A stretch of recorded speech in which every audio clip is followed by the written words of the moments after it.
The trauma bay doors exploded inward with a force that sent clipboards scattering across the linoleum. 4 armed military escorts moved in formation, weapons drawn, eyes scanning every corner like they were clearing a hostile building. Between them, on a gurney slick with blood, a Navy commander convulsed, his chest a shredded mess of fabric and flesh, his breath coming in wet, desperate gasps. "Surgical team now!" someone screamed, but the commander's hand shot out, iron strong despite the blood loss, and locked around the wrist of a passing nurse in pale blue scrubs. His eyes, wild with pain and something else, recognition, fixed on her face. "Get her," he rasped, blood bubbling at the corner of his mouth. "Or I don't make it." The room went silent, because he wasn't looking at the chief surgeon. He wasn't looking at the trauma director. He was looking at Emily Carter, a quiet 32-year-old white woman with blonde hair pulled back in a simple ponytail, someone who'd worked at Riverside Memorial Hospital for 3 years without anyone remembering her name. Just a nurse. If you want to see how a woman dismissed as just a nurse becomes the only person who can save a dying commander, stick with me until the end. Drop a like, leave a comment telling me what city you're watching from. I want to see how far this story travels. Now let's begin. Emily's fingers were still caught in the commander's grip when Dr. Richard Holloway, chief of surgery, shouldered past her. He was a tall man, silver-haired and sharp-featured, the kind of surgeon who'd built his reputation on confidence and control. Right now, both were on full display. "Step aside, nurse," he said without looking at her. "Let the professionals handle this." Emily tried to pull back, but the commander's fingers only tightened. His lips moved again, forming words that barely made it past the blood pooling in his throat. "She's done this before." Holloway ignored him. "Get him prepped for immediate surgery. I want a full trauma panel, cross-match 6 units, and someone get me his records." "There won't be records," one of the military escorts said. His voice was flat, professional, the kind that didn't expect to be questioned. "Commander Nash's mission status is classified." "I don't care if he was on the moon," Holloway snapped. "I need to know what I'm working with." Nash's hand jerked, pulling Emily closer. His eyes locked onto hers, and for just a second the chaos around them seemed to fall away. "Fragments," he whispered. "She knows what's inside me." Emily's breath caught. She looked down at the wounds, 3 distinct punctures across his upper chest and shoulder, edges burned and irregular. Not clean, not surgical. She'd seen this pattern before in a place she'd spent 3 years trying to forget. "Those aren't standard trauma wounds," she said quietly. Holloway was already barking orders to the residents. "Prep OR2. I want—" "Dr. Holloway," Emily's voice cut through, sharper than she'd intended.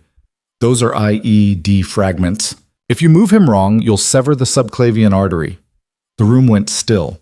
Holloway turned, and for the first time he actually looked at her. His expression was somewhere between disbelief and irritation. "Excuse me?" "The entry pattern," Emily continued, forcing her voice steady. "The burn radius around the wounds, the depth variation. It's consistent with improvised explosive fragments. They don't move like shrapnel.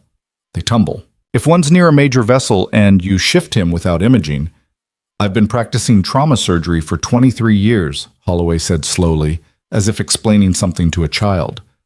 "I think I can identify—" The monitor above Nash's head let out a sharp, sustained shriek. His blood pressure was dropping, fast. "He's crashing," one of the residents shouted.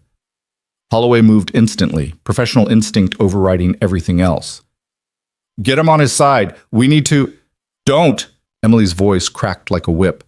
"If there's a fragment against the vessel wall, lateral movement will dislodge it. You'll flood his chest cavity in seconds." "Nurse Carter, I don't have time for—" Nash's back arched. His eyes rolled back.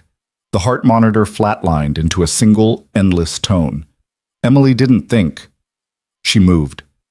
Her hands hit Nash's chest, starting compressions with a rhythm she hadn't used in 3 years, but could still feel in her bones.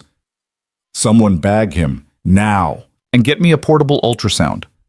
"What the hell do you think you're—" "But," Holloway started. 30 seconds, Emily said, not stopping. Her compressions were precise, measured, the kind of efficiency that came from doing this under fire. "You've got 30 seconds to decide if you want to save him or keep arguing with me." One of the residents, a young guy named Torres, grabbed the ultrasound cart. His hand shook as he powered it on. Holloway's jaw worked. Around them, the trauma bay had gone silent, except for the rhythmic thump of Emily's hands and the hiss of the bag valve mask another nurse had clamped over Nash's face. "Fine," Holloway bit out, "but if you're wrong, then you can fire me after he's stable." Emily didn't miss a compression. "Torres, get that probe on his upper chest.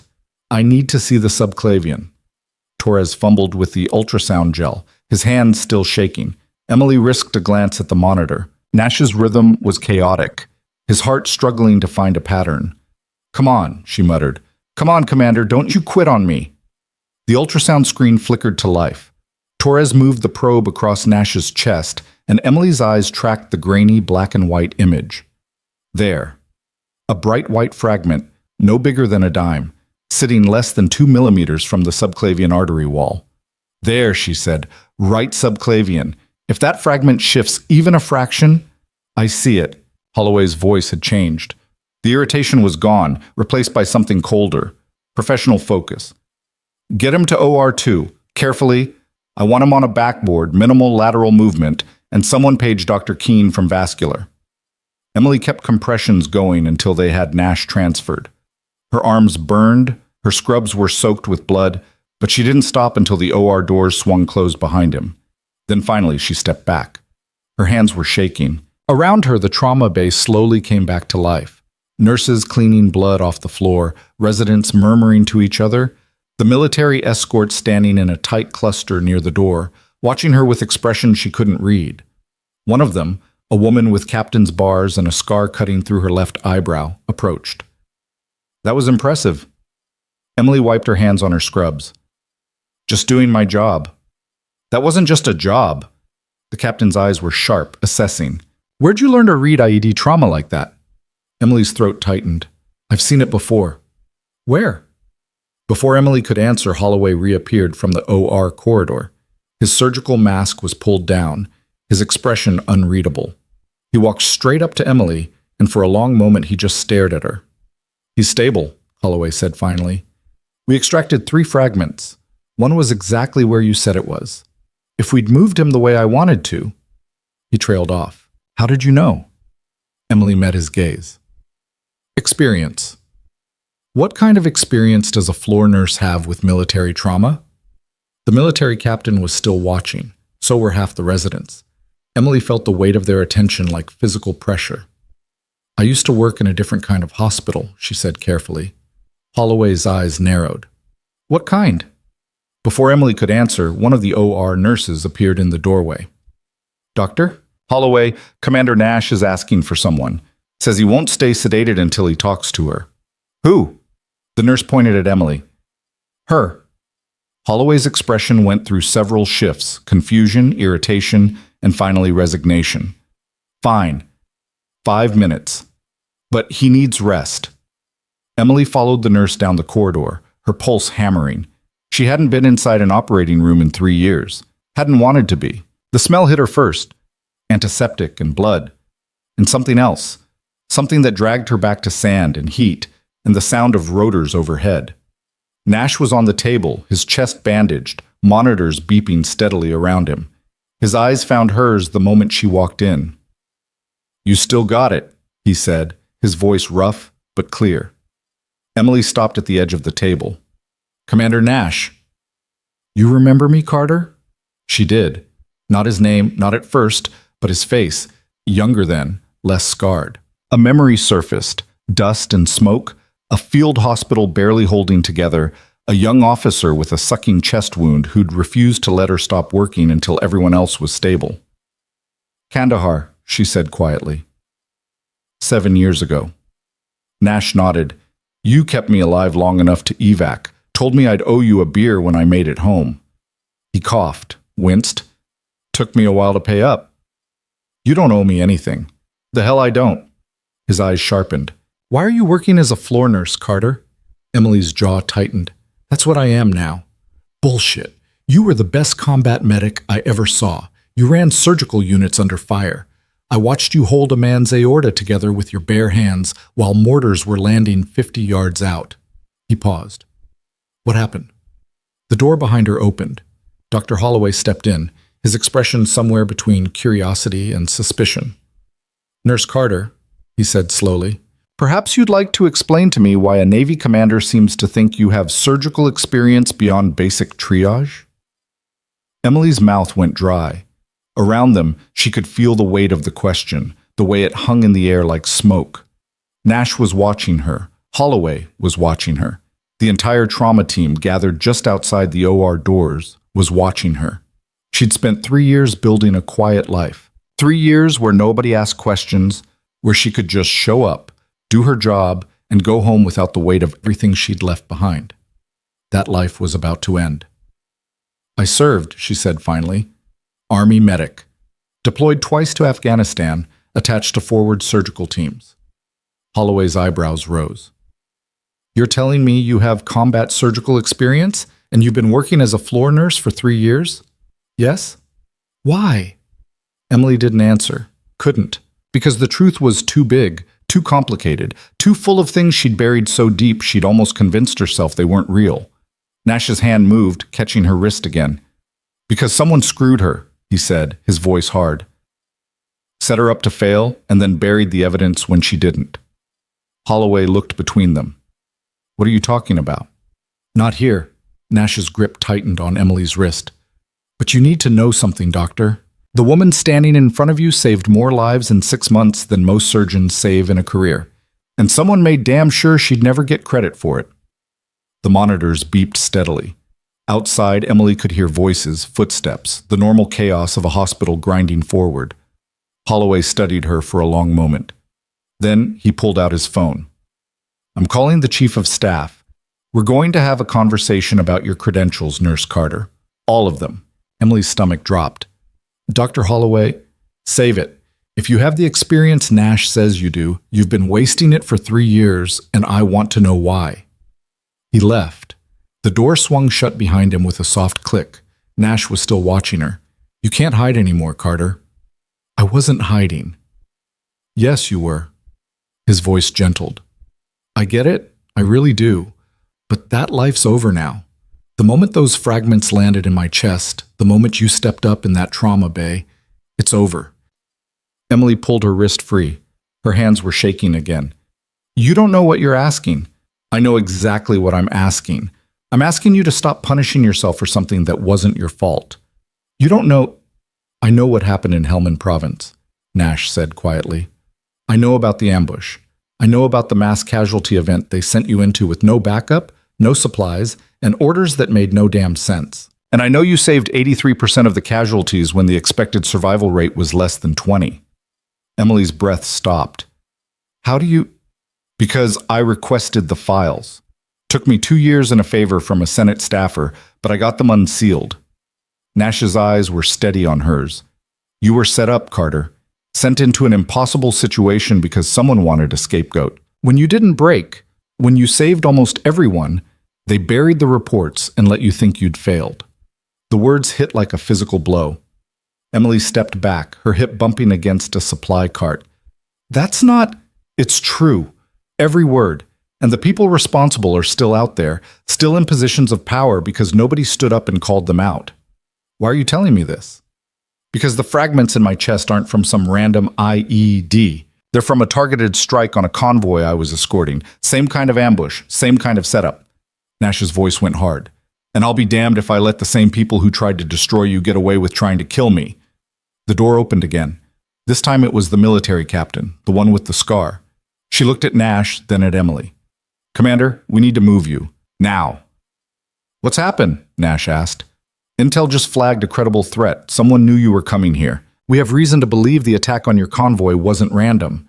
Her eyes cut to Emily. And they might not be done. Emily's pulse spiked. What does that mean? The captain's hand moved to her sidearm. It means we're locking down this hospital. No one gets in or out until we know who we're dealing with. Outside in the distance, Emily heard it, the low thrum of helicopter rotors. Not medical. Military. The sound she'd spent 3 years trying to forget. Nash's hand found hers again. Welcome back to the war, Carter. The lights in the OR flickered once, then the building shook. Not an earthquake, not thunder, An explosion. Somewhere in the hospital, someone started screaming. The explosion wasn't close enough to shatter windows, but Emily felt it through the floor. A percussion wave that rattled instruments on their trays and made the overhead lights swing. The screaming outside the OR grew louder, more voices joining in, panic spreading like wildfire through the corridors. The captain's radio crackled to life. Multiple breaches, east wing, ground floor, we've got... Static drowned out the rest. The captain swore under her breath and keyed her radio again. Say again, repeat your last. Another voice cut through, younger, breathless. They're inside the building. Armed hostiles, at least 4, moving toward the surgical wing. We need immediate backup. Gunfire. Sharp cracks that echoed through the radio speaker, followed by shouting, and then nothing but dead air. The captain's hand tightened on her sidearm. She looked at Nash, then at Emily. We're moving you, both of you, now. I'm not going anywhere, Nash said. His face was pale, sweat beading on his forehead, but his voice was steady. I can't walk, Captain Reeves. You move me, you'll rip those sutures, and I'll bleed out before you get me 10 feet. Butsu Reeves's jaw clenched. Then we hold this position. Emily's mind was racing, her body moving on autopilot. She grabbed a surgical tray, dumped the instruments onto a sterile cloth, and shoved it toward the door. Barricade, we need to... The OR doors burst open. Dr. Holloway stumbled through, his white coat smeared with dust and something darker. Behind him, 2 nurses Emily recognized from the ICU, Sarah and an older woman named Patricia, their faces sheet white. Lock it, Holloway gasped. Lock the damn door, they're coming up the stairs. Reeves moved instantly, slamming the heavy door shut and throwing the internal bolt. It wouldn't hold forever, but it was something. She positioned herself to one side, weapon drawn, her body language shifting into something that looked like it had been trained into muscle memory. Emily's hands found Nash's wrist, checking his pulse. Still strong, still steady. What happened out there? Holloway was breathing hard, trying to catch his breath. Armed men, military gear. They came through the emergency entrance like they owned the place. Started rounding people up, asking where Commander Nash was being treated. How many? Reeves asked. I counted 6, maybe more. Holloway's eyes found Emily. They were asking about you too. Emily's blood went cold. Me? By name. Emily Carter. Said they had orders to secure both of you. Nash's hand caught Emily's arm. They're cleaning up. Whatever happened to my convoy, whoever set it up, they're tying off loose ends. Why me? Emily's voice came out sharper than she intended. I'm nobody. I've been out for 3 years. You're not nobody anymore, Nash said. The second you saved my life in front of witnesses, the second people started asking questions about your background, you became a problem. Reeves was checking the magazine on her sidearm. How many rounds you got, Captain? Emily blinked. What? Military. You served. Did they teach you to shoot? I was a medic, not... Did they teach you to shoot? Emily's throat tightened. Yes. Reeves pulled a backup pistol from an ankle holster and held it out. Then you're about to remember how. Emily stared at the weapon. It was a compact 9mm, well-maintained, the grip worn smooth from use. She hadn't held a gun in 3 years, hadn't wanted to. The weight of it in her hand brought back memories she'd spent every day since her discharge trying to bury. I can't. You can, Nash said quietly, and you will. Because if they get through that door, we're all dead. Holloway was looking between them like they'd lost their minds. This is a hospital. We have security. We have police. Your security is dead or running, Reeves said flatly. Police response time in this part of Riverside is 8 minutes on a good day. We've got maybe 3 before those doors come down. The nurse named Sarah was crying silently, her hands pressed against her mouth. Patricia had gone to Nash's other side, checking his vitals, with shaking hands but refusing to fall apart. Emily recognized the look. Someone who'd been through hell before and knew the only way out was forward. Footsteps in the corridor outside. Heavy boots, multiple people, moving with the kind of coordination that spoke of training. Reeves held up a hand for silence. Everyone froze. A voice came through the door, muffled but clear enough. We know you're in there, Captain. Commander Nash needs medical evacuation. We're here to help. Reeves didn't respond. Her eyes were on the door, tracking the shadows visible through the gap at the bottom. The voice continued. We're with Naval Intelligence operating under emergency protocols. Open the door and nobody gets hurt. Nash's laugh was bitter. Naval Intelligence doesn't send kill teams to hospitals. Emily's grip tightened on the pistol. Her palms were sweating. The weapon felt foreign and familiar at the same time, like picking up a language she'd once been fluent in but hadn't spoken in years. "Last chance," the voice outside said. "Open the door or we're coming through." Reeves looked at Emily. "You remember how to use that?" "Safety's off," Emily said quietly. 15 rounds, 1 in the chamber. "Good. When they come through, you keep Nash alive. That's your only job. Understand?" Emily nodded, her mouth too dry to speak. The voice outside went silent. For 5 seconds, the world held its breath. Then the door exploded inward. Not an explosion, not exactly, a battering ram, industrial grade, the kind designed to punch through reinforced barriers. The bolt held for 1 hit, 2, and on the third the entire frame splintered. The door swung wide and men poured through, 4 of them, dressed in tactical black, faces covered, weapons up. Reeves fired first. 2 shots. Center mass, and the lead man went down hard. The others scattered, taking cover behind overturned equipment carts and the OR's structural pillars. Emily dropped to her knees beside Nash's table, the pistol coming up instinctively. Her hands weren't shaking anymore. Everything had gone quiet in her head. The same cold clarity she'd felt under fire in Kandahar, in Helmand, in a dozen firefights she'd tried to forget. One of the hostiles swung his rifle toward Reeves. Emily fired twice, not at him, at the IV stand beside him. The metal pole rang like a bell, and the man flinched, his shot going wide. Reeves used the opening to put 2 rounds through his shoulder. He dropped, screaming, "Get down!" Holloway was shouting at the nurses, pulling them toward the corner where the anesthesia equipment provided some cover. The remaining 2 hostiles were advancing, one moving right while the other laid down suppressing fire. Reeves caught the movement and shifted her aim, but she was pinned behind the surgical tray cart, unable to get a clean shot. Emily's mind was calculating angles, distances, the way it used to when she was triaging casualties under fire. The hostile moving right was using the equipment as cover, getting closer to Nash's position. If he reached the table, it was over. She didn't think. She moved. Emily came up from behind the table, the pistol extended in a 2-handed grip, and fired 3 times in rapid succession. The first shot missed, punching through a heart monitor. The second caught the hostile in the thigh. The third hit his weapon and the rifle clattered to the floor. He went down cursing, reaching for a sidearm. Reeves finished him with a single shot to the chest. The last hostile made a break for the door. Reeves tracked him, fired, but the angle was wrong and the shot sparked off the door frame. He disappeared into the corridor, his boots hammering on the linoleum. Then silence. Reeves was breathing hard, her weapon still up, scanning for threats. "Everyone okay?" Emily's ears were ringing from the gunfire in the enclosed space. She checked Nash. His vitals were spiking, adrenaline flooding his system, but he was alive. Holloway and the nurses were huddled in the corner, Patricia white-faced but steady, Sarah sobbing into her hands. 3 down, Reeves said, moving to check the bodies. 1 runner. He'll bring reinforcements. How many more? Emily asked. Assume at least 3. Maybe a full team. Reeves was already reloading her weapon with smooth, practiced movements. We can't stay here. Nash coughed, grimacing.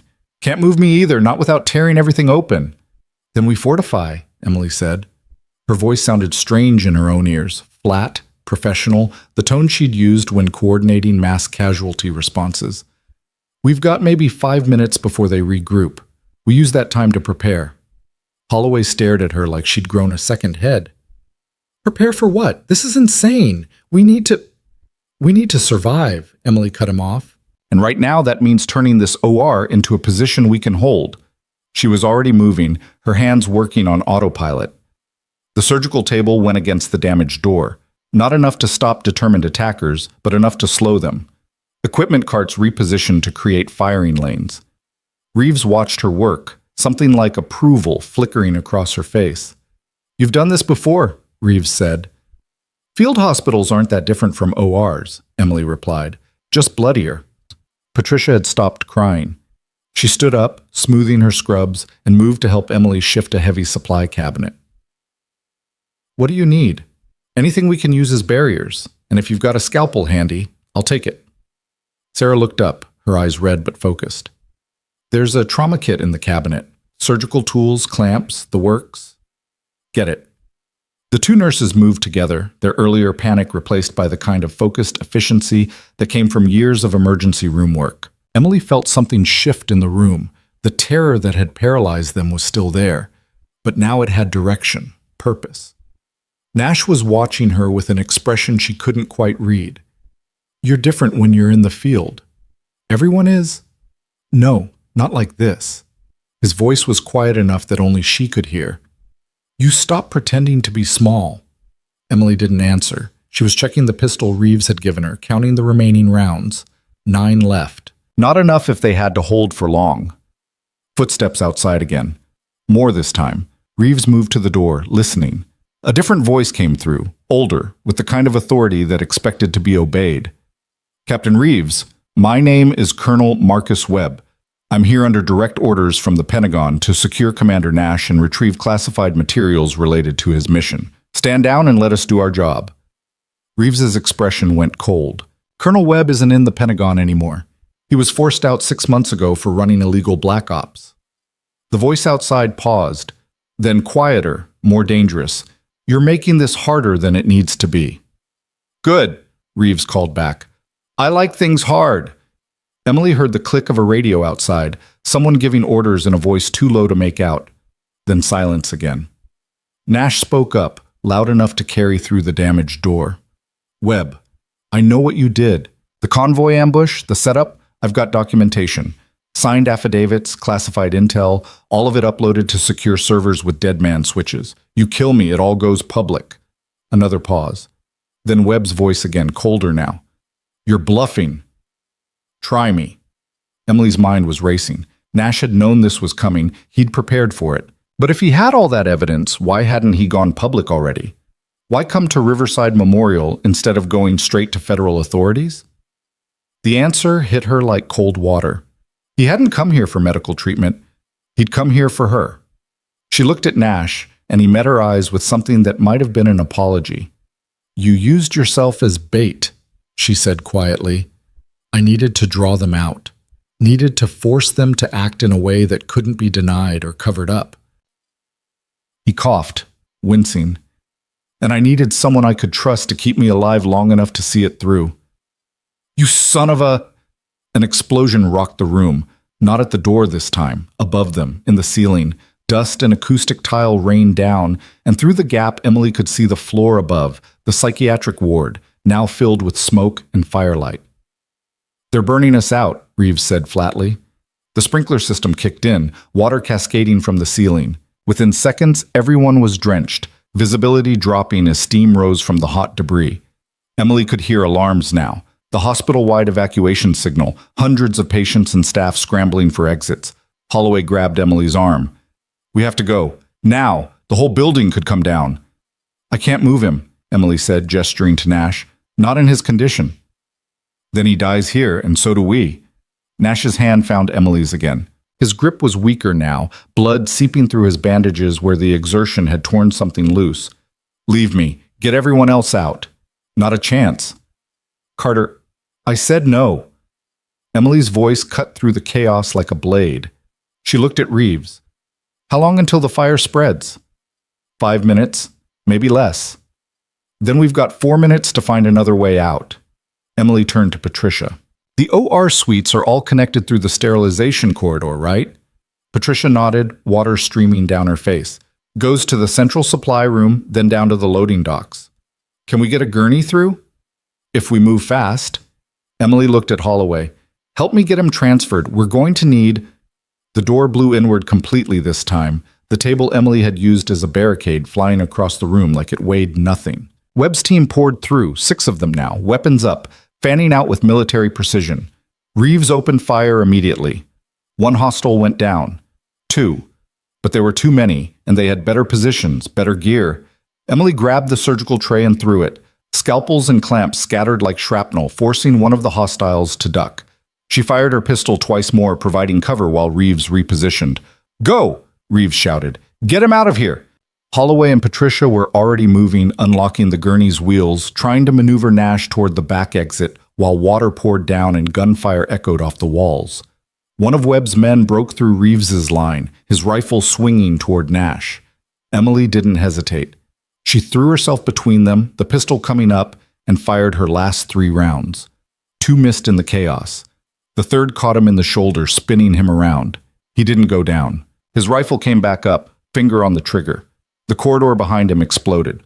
Not fire this time, something else. A concussive blast that threw the hostile forward, his weapon clattering away. Through the smoke and water and chaos, Emily saw figures moving. New ones. Military uniforms, but different from Webb's tactical gear. These were official, legitimate. A voice boomed through a loudspeaker. "This is the United States Marine Corps. Drop your weapons and get on the ground, now!" Webb's remaining men hesitated, looking to their commander. Webb himself was visible now through the damaged door, his face twisted with rage and something else. Calculation. For a long moment, nobody moved. Then Webb raised his weapon toward Nash. Reeves fired first. The shot took Webb in the chest and he went down hard. His men dropped their rifles instantly, hands going up, surrendering to the Marines who were flooding in through both entrances.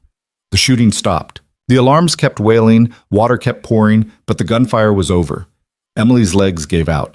She sat down hard on the wet floor, the empty pistol still in her hand, her whole body shaking with adrenaline crash. Marine Corps personnel were everywhere now, securing the scene, checking the wounded, barking orders into radios. A medic team rushed to Nash, working with rapid efficiency to stabilize him for transport.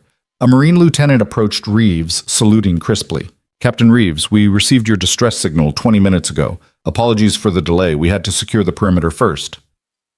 "Signal?" Reeves looked confused. "I didn't send—" Nash, being loaded onto a proper medical gurney, managed a weak smile. "I did. Before the convoy left base, the dead man switch, remember? Signal went out the moment my biometrics hit critical." The lieutenant looked at Emily, still sitting in the puddle of water and blood. "You Emily Carter?" Emily nodded, not trusting her voice. "Commander Nash has been asking for you. Says there's something you need to see." The lieutenant held out a sealed envelope, military grade, with classification stamps across the front. "He said to tell you it's time to stop running." Emily took the envelope with numb fingers. It was heavy, packed with documents. Through the transparent window on the front, she could see her own name on the top page, along with a date from 7 years ago and a header that made her blood run cold. Incident report, Helmand Province, mass casualty event, classified. Holloway appeared beside her, soaking wet, looking like he'd aged 10 years in the last 30 minutes. "What is that?" Emily broke the seal. Her hands were shaking again as she pulled out the first page and started reading. The report was exhaustive. Radio transcripts, casualty lists, medical records, and buried in the middle, a section marked Command Decision Analysis. That detailed exactly what Nash had told her. The ambush had been deliberate. She'd been sent into an impossible situation with orders designed to overwhelm any response. Also, certain officers could justify budget increases and equipment contracts by pointing to inadequate medical preparedness in theater. But when she'd saved 83% of the casualties anyway, when she'd performed battlefield surgery that shouldn't have been possible with the resources she had, it had made the wrong people look incompetent. So they'd buried the report, altered her records, and let her believe she'd failed. "They destroyed my career," Emily said quietly, "because I made them look bad." The lieutenant shifted uncomfortably. "Ma'am, there's more. Page 15. Emily flipped through the documents. Page 15 was a roster. Names, ranks, current assignments. She recognized some of them. Officers who'd been present during the Helmand incident. Several had been promoted since then. 3 were now in positions of significant authority. And at the bottom of the list, a name highlighted in yellow, Colonel Marcus Webb.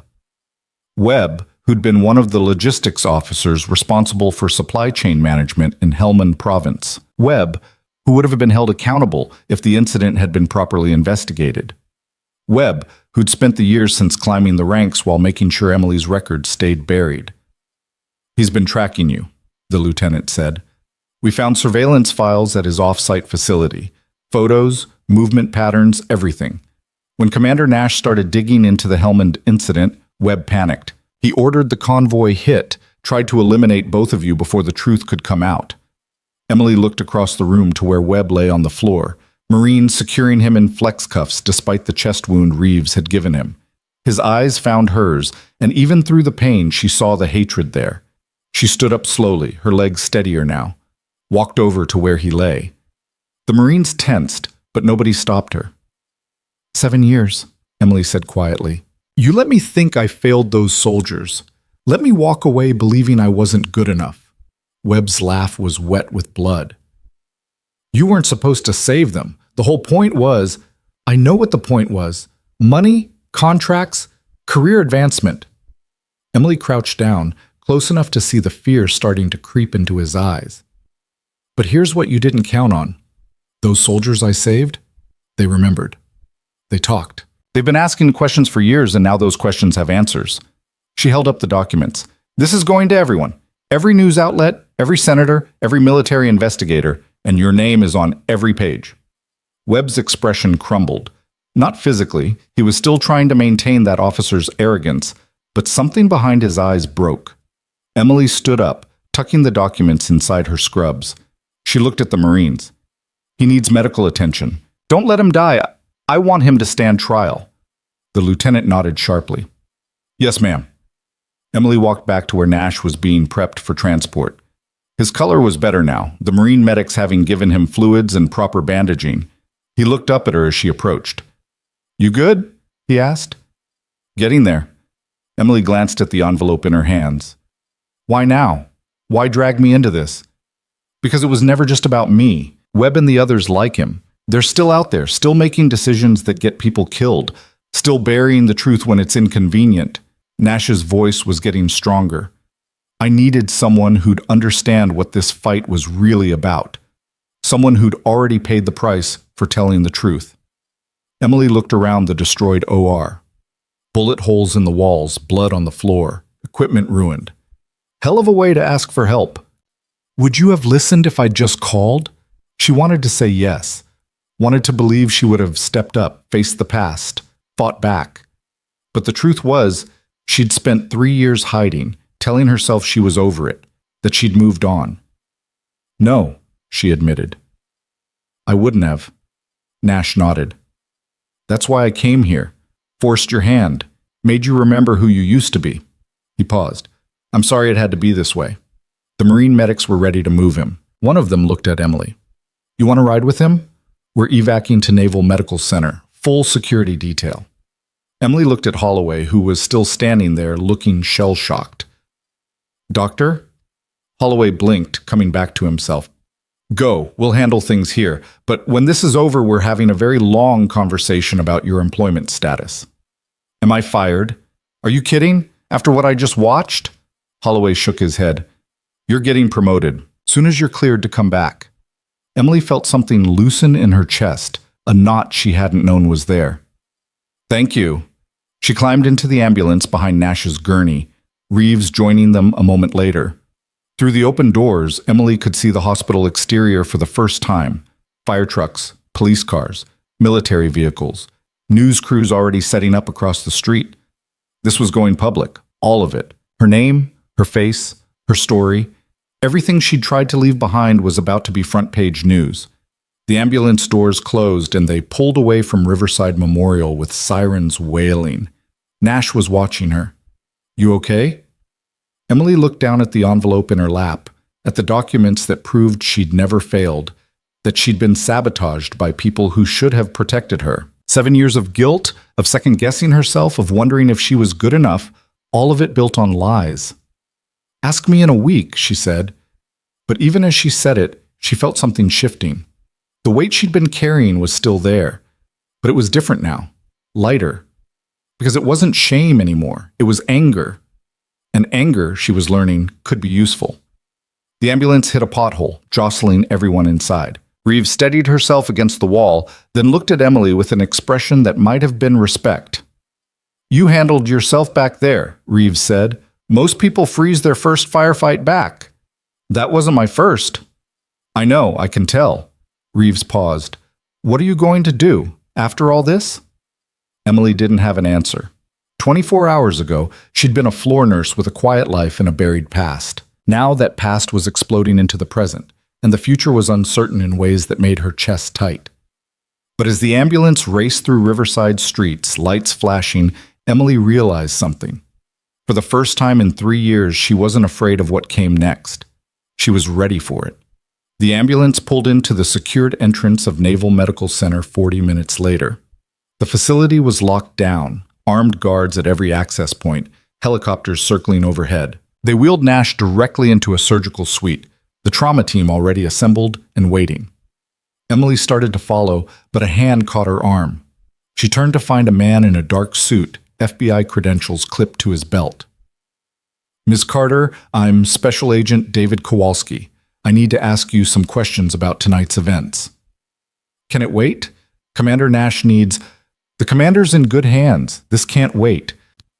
Kowalski's expression was neutral, professional, but there was something in his eyes that made Emily's instincts flare. "There are some inconsistencies in your military record we need to clear up." Emily's stomach dropped. "What kind of inconsistencies?" "The kind that suggests someone's been altering official documents for years, and we need to know if you were part of that or a victim of it." Behind Kowalski, Emily saw more suits. FBI, probably. Maybe DOD investigators. This wasn't just about tonight. This was about everything. Helmand, the cover-up, the officers involved, the entire chain of corruption that had led to Webb's team storming a civilian hospital. She was about to become the key witness in a case that would tear through the military's upper ranks like a chainsaw. Kowalski was waiting for an answer. Emily thought about running, about claiming she needed medical attention, about finding some way to delay what was coming. Then she thought about the soldiers in Helmand, the ones she'd saved and the ones she'd lost, the ones who'd been used as pawns in someone else's career game. "I'll tell you everything," Emily said, "but I want it on record, all of it. No sealed testimony, no classified hearings. If I'm doing this, the truth goes public." Kowalski studied her for a long moment, then he nodded. "I think that can be arranged." He led her toward a secure conference room, past armed guards and security checkpoints. Through a window, Emily caught a glimpse of Nash being wheeled into surgery, already sedated, the trauma team moving with practiced efficiency. He'd survive. She'd made sure of that. Now she had to make sure the people who'd tried to kill him and destroy her paid for what they'd done. The conference room door closed behind her with a heavy click. Kowalski set a recorder on the table between them. "Start from the beginning," he said. "Tell me everything about Helmand Province." Emily took a breath, and for the first time in 7 years, she started talking. Emily talked for 4 hours straight. She told Kowalski about the ambush outside Forward Operating Base Garrett, about the radio call that had come in at 0347 hours reporting mass casualties from an IED strike on a supply convoy. She described the scene when the helicopters dropped her team into chaos. 18 wounded soldiers scattered across 100 meters of kill zone, still under sporadic fire. The nearest surgical facility 40 minutes away by air. She told him about the orders that made no sense. The supply manifest that listed equipment her team never received. The communications blackout that left them operating blind for 6 critical hours. And she told him about the 83 soldiers she'd kept alive through sheer stubbornness and skills she hadn't known she possessed. Kowalski listened without interrupting, the recorder spinning steadily between them. When Emily finally stopped, her throat raw, he sat back and rubbed his eyes. "You're telling me you performed battlefield surgery without a surgeon present," he said. "I had a physician's assistant who'd done a trauma rotation and a combat lifesaver certified corporal. That's it." Emily's hands were wrapped around a cup of coffee that had gone cold an hour ago. "We did what we had to do." "And the after-action report says you lost 60% of the casualties." "The after-action report is a lie." Kowalski pulled out a tablet, tapped through several screens, and turned it toward her.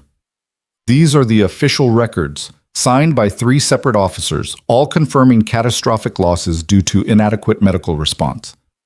Emily looked at the names. 2 she didn't recognize. The third made her stomach turn. Major General Richard Vance, currently serving as Deputy Commander of Medical Operations at the Pentagon. "Vance was the logistics officer responsible for our supply chain," Emily said quietly. He's the one who approved the manifest that sent us in without half the equipment we needed. And if the real casualty numbers had been reported, he would have been investigated, probably court-martialed. Emily set down the coffee cup. Instead, he got promoted. Kowalski made a note on his tablet. We've been looking into Vance for the last 18 months. Webb's records had his name all over them, but we couldn't establish a direct connection. Until now. What do you mean? Webb kept insurance, digital files, communications logs, recorded conversations. He knew he was running illegal operations, so he made sure he had leverage if it went sideways. Kowalski's expression was grim. We seized his servers tonight, found documentation of 15 separate incidents over the last decade where medical supplies were diverted, casualty reports were falsified, and personnel files were altered. Your case was just one of many. Emily felt something cold settle in her chest. How many people? We're still counting, but preliminary estimates suggest at least 200 service members had their records tampered with. Some were forced out like you. Others faced courts-martial for failures that weren't their fault. 3 committed suicide. The room felt too small suddenly. Emily stood up, pacing to the window. Outside, the Naval Medical Center grounds were lit up like a prison yard. Floodlights, armed patrols, the kind of security that said someone important was inside. Nash knew all of this? She asked. Some of it. He started digging after his convoy was hit, realized the ambush was too precise to be random, found connections between Webb and the insurgent cell that carried out the attack. Kowalski paused.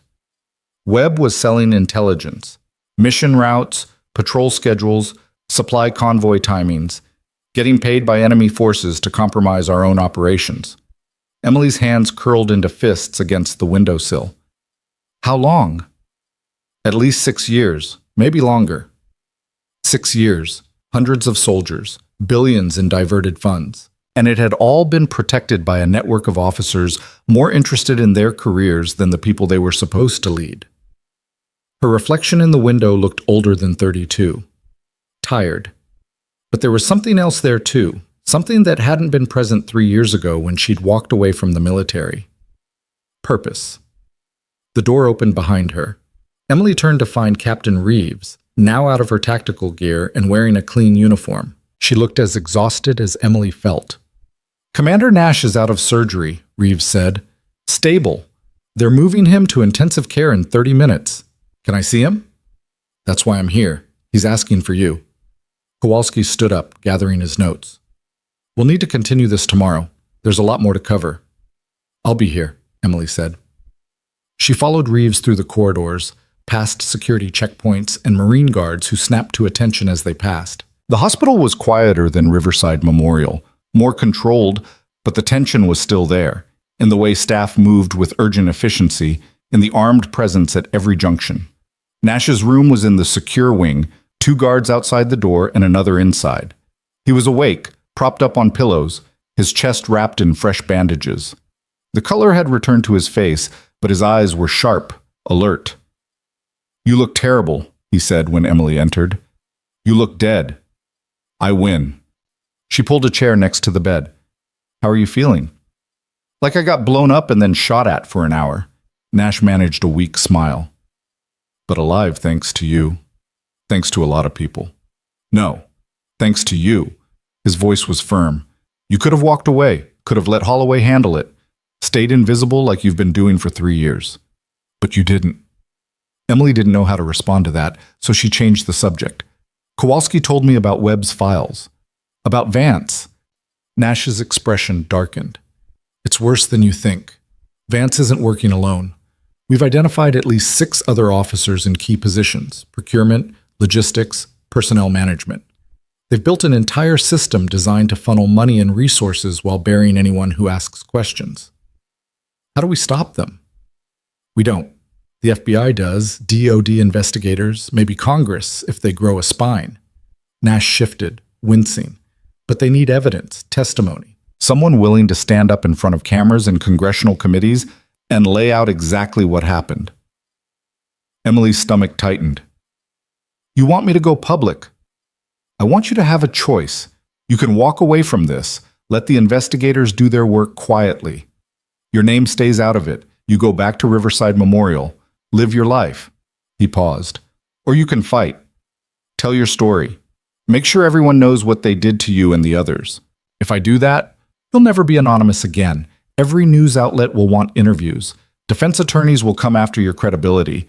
People who don't want the truth to come out will make your life hell.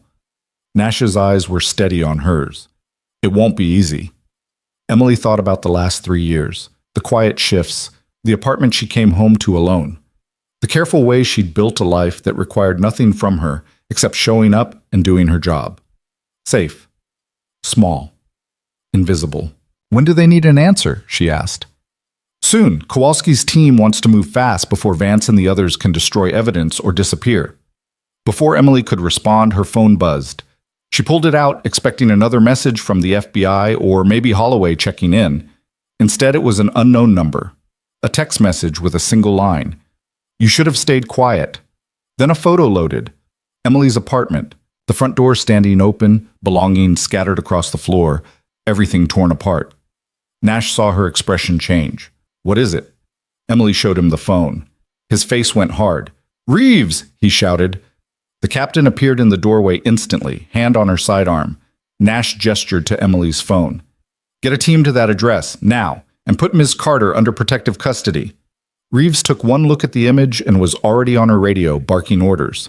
Within seconds, Emily could hear boots in the corridor, voices coordinating. They're sending a message, Nash said, trying to scare you into backing down. It's working. Emily's voice was steadier than she felt. But not the way they think. Another text came through. This one was a video file. Emily's thumb hovered over it, some instinct screaming not to open it. She opened it anyway. The video showed the inside of her apartment. Someone was moving through it with a camera, systematically destroying everything. Books pulled off shelves, furniture overturned, dishes smashed. Then the camera panned to the wall above her couch, where someone had spray-painted a message in red, "Traitors don't get to hide." The video ended. Emily felt cold all over. This wasn't just intimidation.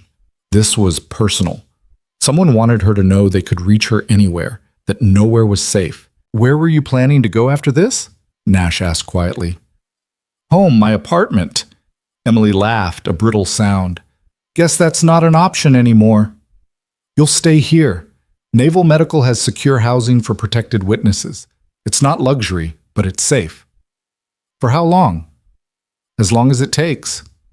Emily looked at her phone again, at the spray-painted message. Something about it felt familiar. Not the words themselves, but the phrasing, the specific shade of red paint. She zoomed in on the image, studying the edges of the letters. Nash, look at this. He leaned over, squinting at the screen. What am I looking at? The paint. See how it's dripping? That's fresh, maybe an hour old. Emily's mind was working through the timeline. But we left Riverside 4 hours ago. How did they know where I lived, get access to my apartment, and trash it that fast? Nash's expression shifted. They've been watching you, for a while. Or they had this plan before tonight even happened. Emily felt her pulse quicken. They knew I'd surface eventually. Knew that if Nash came to Riverside, I'd get involved, so they prepared. Which means there's still several steps ahead of us. A knock at the door. One of the Marine guards poked his head in. Commander Nash, Agent Kowalski is here with an update. Kowalski entered looking worse than he had an hour ago. His tie loosened, jacket gone. We've got a problem. General Vance just checked himself into Walter Reed Medical Center, citing a cardiac event. He's in private care, no visitors, and his lawyers are already blocking our access.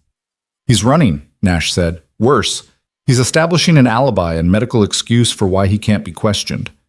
Kowalski rubbed his face. Webb's servers had files that directly implicate Vance in the Hellman cover-up and the convoy ambush. But without testimony connecting those documents to actual orders and actions, they're just data. We need someone who can verify what happened on the ground. He was looking at Emily. You want me to testify against a 2-star general, she said. I want you to tell the truth. What Vance does with his career after that is his problem. Emily thought about the soldiers in Helmand, the ones who'd survived because she'd refused to give up, even when everything was falling apart, the ones who'd gone home with scars and trauma, but at least they'd gone home. When? she asked. Tomorrow. Emergency congressional hearing. Closed session initially, but it'll leak within hours. The whole country will know your name by dinner time. Kowalski's expression was sympathetic. I know it's fast, but if we wait, Vance and his people will have time to build their defense, discredit you, make this go away like they've made everything else go away. Nash's hand found Emily's wrist. You don't have to do this. Yeah, I do. Emily stood up, her legs steadier than they'd been all night. Because if I don't, someone else will end up in my position. Some other medic or nurse or soldier will get scapegoated for someone else's corruption, and they'll spend years thinking they failed when they didn't. She looked at Kowalski. I'll testify, but I want guarantees, full protection, not just for me, but for anyone else who comes forward. And I want everything on record. No sealed testimony, no redactions. That's how it works if you want my cooperation. Emily's voice was hard. These people destroyed careers and lives because they could operate in the dark. If we're exposing them, we do it in the light. All of it. Kowalski studied her for a long moment. Then he nodded. I'll make the calls. But you need to understand what you're signing up for. The hearing is just the start. There'll be depositions, trials, media scrutiny. Your entire life will be examined and dissected. Let them look. They won't find anything because I didn't do anything wrong. Emily felt something settling inside her, a kind of clarity she hadn't experienced in years. I'm done being ashamed of something that wasn't my fault. Kowalski left to make arrangements. Nash was watching Emily with an expression she couldn't quite read. What? She asked. You remind me of someone I served with a long time ago. Best officer I ever knew. Refused to compromise, even when it cost her everything. He paused. She ended up getting forced out too. Last I heard, she was teaching high school history in Montana. What was her name? Doesn't matter. Point is, the military has a way of crushing people who don't fit the mold. People who ask questions, who prioritize doing the right thing over following orders. Nash's voice was quiet. You survived that. Not everyone does. Emily thought about the 3 suicides Kowalski had mentioned. Service members who'd been scapegoated like her, but hadn't found a way through the darkness. I almost didn't, she admitted. There were nights, especially the first year after I got out, where I thought about just stopping. It would have been easier than carrying around the guilt. What changed? I don't know. Maybe nothing. Maybe I was just too stubborn to quit. Emily looked at her hands, remembering how they'd shaken the first few months after her discharge, how she'd had to relearn basic tasks because the tremors were so bad. Or maybe some part of me knew the guilt didn't fit right, like it was something someone else had put on me and I'd just accepted it without question. And now? Now I'm taking it off. Reeves returned with an update on Emily's apartment. Teams on site. Place is clear, no hostiles present. They're processing it as a crime scene, but preliminary sweep shows mostly property damage. No explosives, no biological hazards. Anything salvageable? Emily asked. Some clothes, personal items. We'll have it cataloged and brought here. Reeves paused. There's something else. The building's security system was disabled 2 hours before the break-in. Professional job, not random vandalism. So they had access to the security systems, Nash said. That's not street-level intimidation. That's coordinated. Gets better. We pulled traffic cameras from the area. Found a vehicle leaving the scene. Black SUV, government plates, registered to a DOD motor pool in Virginia. Emily's stomach dropped. DOD? Specifically, a motor pool assigned to senior officer transportation. Reeves's expression was grim. Someone with access to military resources ordered that hit on your apartment. Vance, Nash said. Can't prove it yet. But the timing's suspicious. Vance checks into Walter Reed with a cardiac event, and 3 hours later, Emily's apartment gets tossed by people using DOD vehicles. Emily felt the walls closing in. Vance wasn't just a corrupt general. He had resources, personnel, and enough institutional protection to operate with impunity. And now he knew she was a threat. How many people does he have? She asked. Unknown, but based on Webb's files, we're looking at a network that spans multiple installations and command structures. Could be dozens of people in positions to help him. Then how do we fight that? We don't, Reeves said. You testify tomorrow. Put everything on record. After that, it's out of your hands. The investigators take over, and Vance either goes down or he doesn't. And if he doesn't? Nobody answered that question. Emily's phone buzzed again. Another text from the unknown number. You think Nash can protect you? Check the news.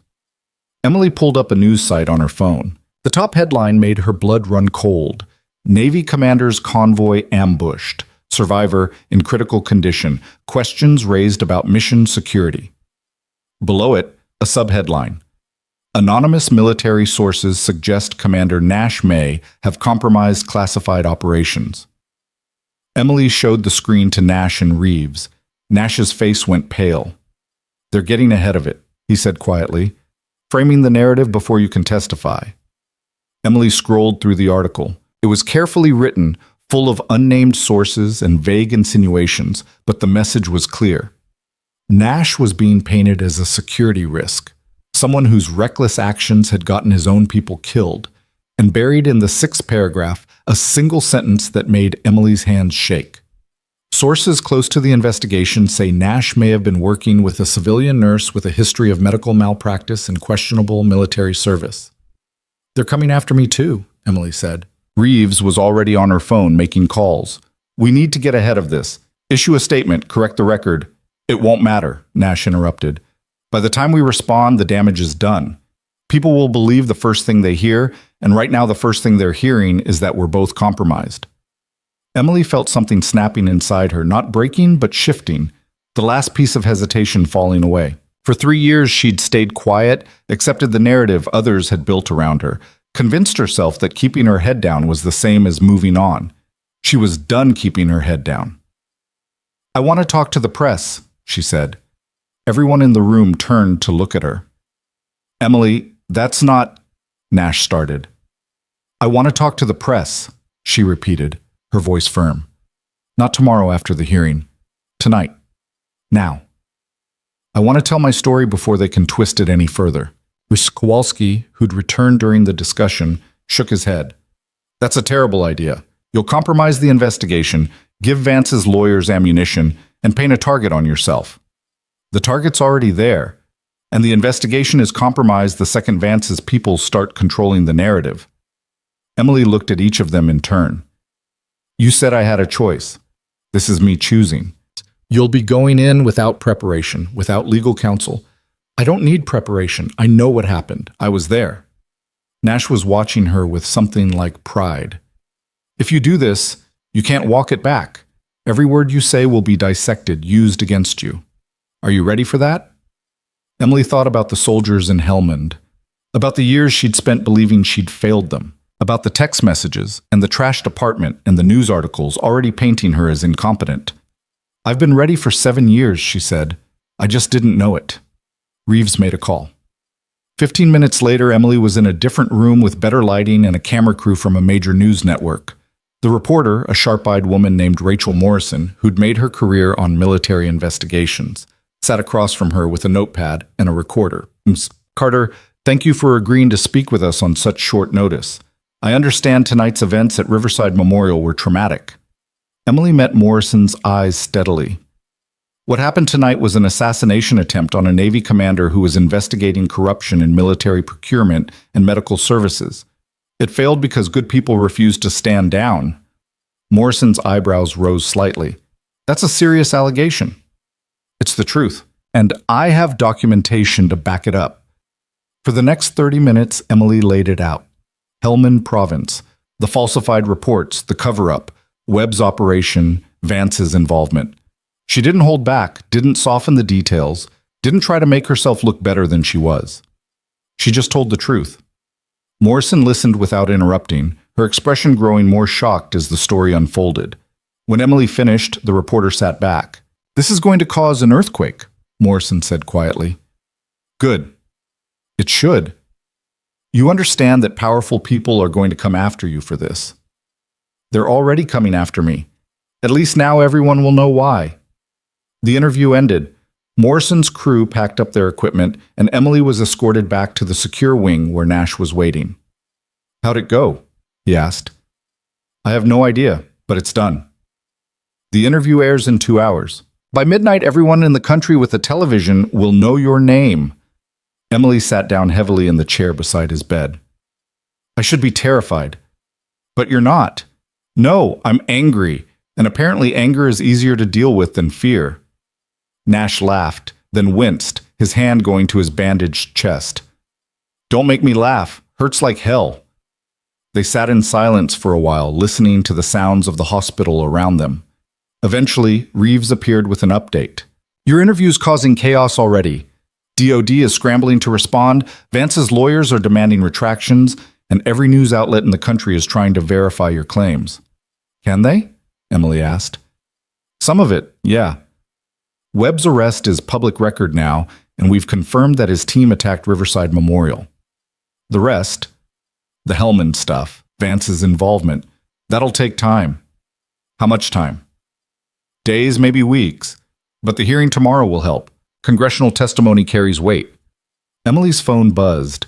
She almost didn't check it, expecting another threat, another attempt at intimidation. Instead, it was a message from Holloway. Just saw the news. You're either the bravest person I know or completely insane. Probably both.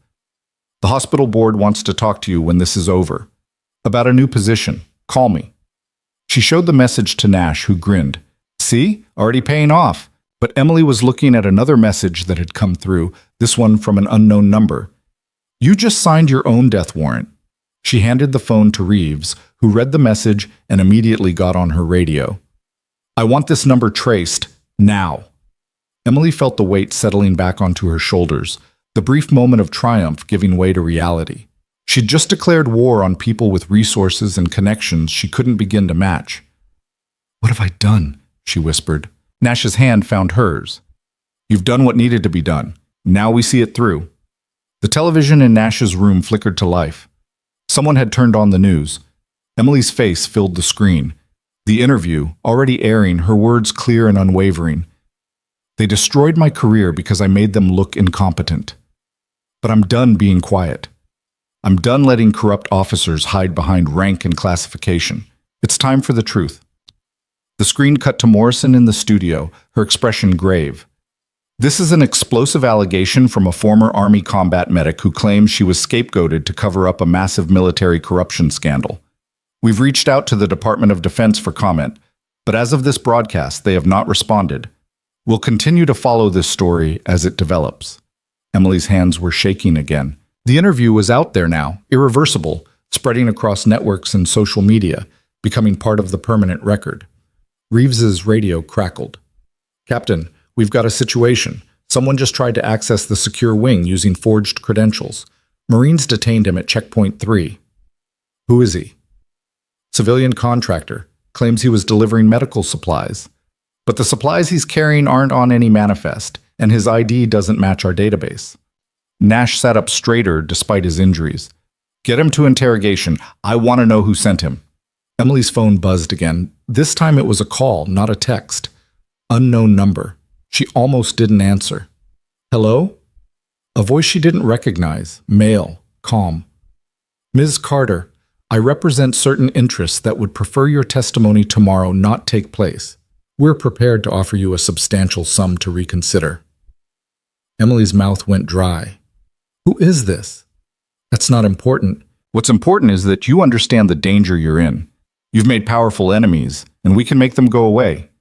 All you have to do is decline to testify. How much? A pause. $2 million. Deposited in an offshore account within 24 hours. Tax-free, untraceable. All we need is your cooperation.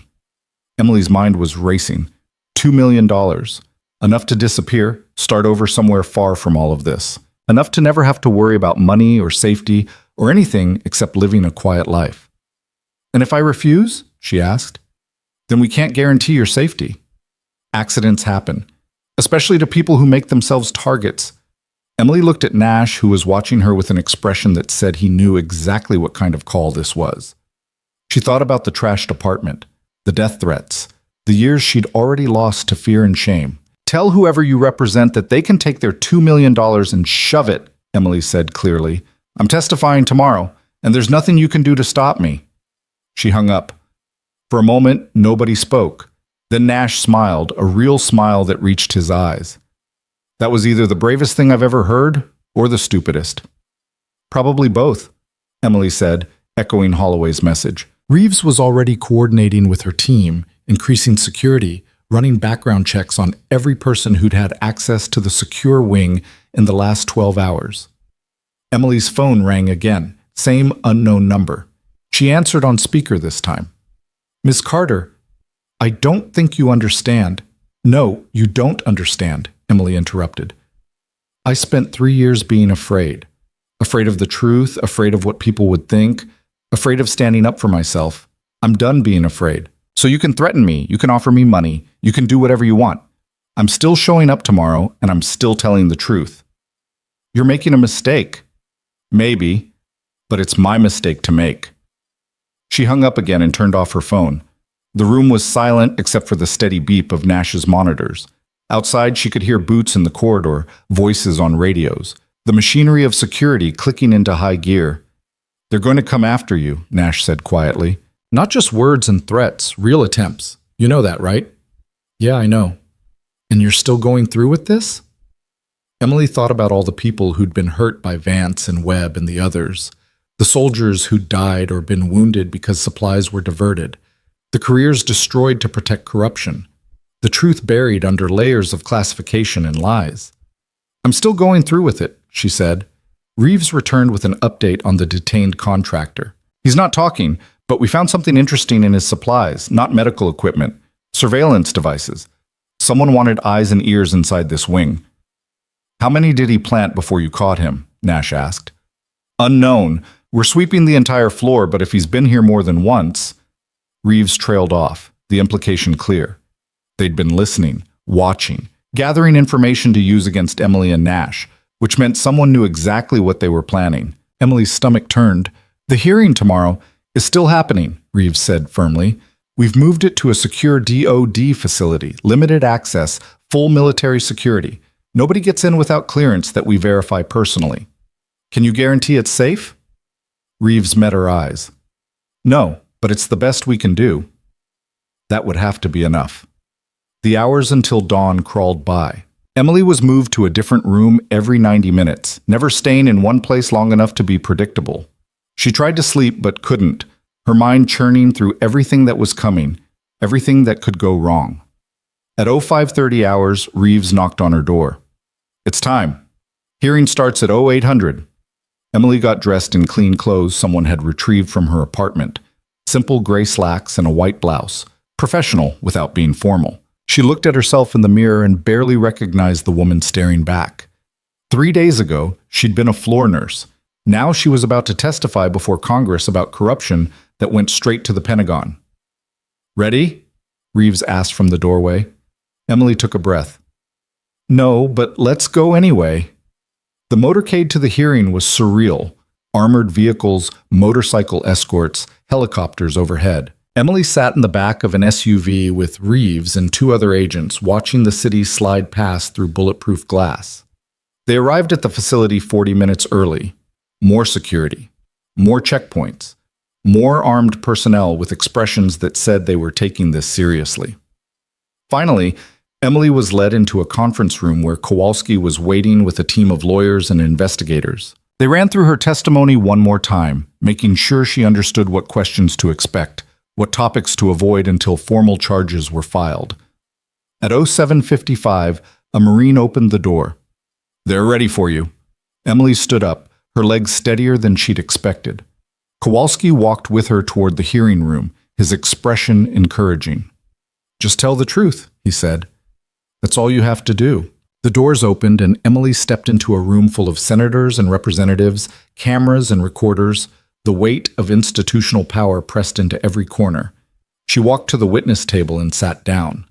A senator she recognized from television, chairman of the Armed Services Committee, leaned into his microphone. Ms. Carter, you're here today to provide testimony regarding allegations of corruption and misconduct within military medical services. Do you swear that the testimony you're about to give is the truth, the whole truth, and nothing but the truth? Emily looked at the faces arrayed before her. Some skeptical, some curious, some already dismissive. She thought about Helmand Province, about the soldiers she'd saved and the ones she'd lost, About 7 years of carrying guilt that had never been hers to carry. I do, she said. Then let's begin. In your own words, Ms. Carter, tell us what happened. Emily took a breath, and then she started talking. She'd been speaking for maybe 10 minutes when the doors at the back of the room burst open. Military police poured in, weapons drawn, shouting for everyone to get down. At the witness table, Emily froze. A voice over a loudspeaker. Active threat, evacuate immediately. This is not a drill. Senators scrambled for exits. Cameras swung wildly. Someone grabbed Emily's arm, pulling her toward a side door, but in the chaos she lost her grip, stumbling backward. And through the confusion, she saw him. General Vance, standing in the doorway, flanked by armed men in uniforms she didn't recognize, his expression cold and controlled.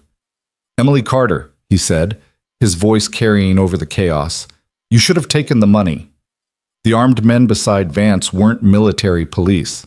Emily saw that immediately. Their uniforms were close but wrong, patches slightly off, weapons held with the kind of casual confidence that came from private security work, not military discipline. The military police who'd burst in moments earlier were on the ground now, hands zip-tied, confusion written across their faces. Emily's legs locked. Every senator who'd been scrambling for exits had frozen, staring at the spectacle unfolding in the doorway. General Vance, the committee chairman stammered. What is the meaning of... Secure the room, Vance said, ignoring him completely. His eyes stayed fixed on Emily. Ms. Carter and I are going to have a conversation. Everyone else stays quiet. One of Vance's men moved toward Emily. She stepped back, her hip hitting the witness table, hands instinctively coming up. The room erupted, senators shouting, aides reaching for phones, someone screaming for actual security. Then Kowalski stepped between Emily and the approaching guard, his FBI credentials held high. General Vance, you are interfering with a federal investigation and congressional testimony. Stand down immediately. Vance's laugh was ugly. Agent Kowalski, still pretending you have authority here. He pulled out a folded document from his jacket. Executive order signed 2 hours ago.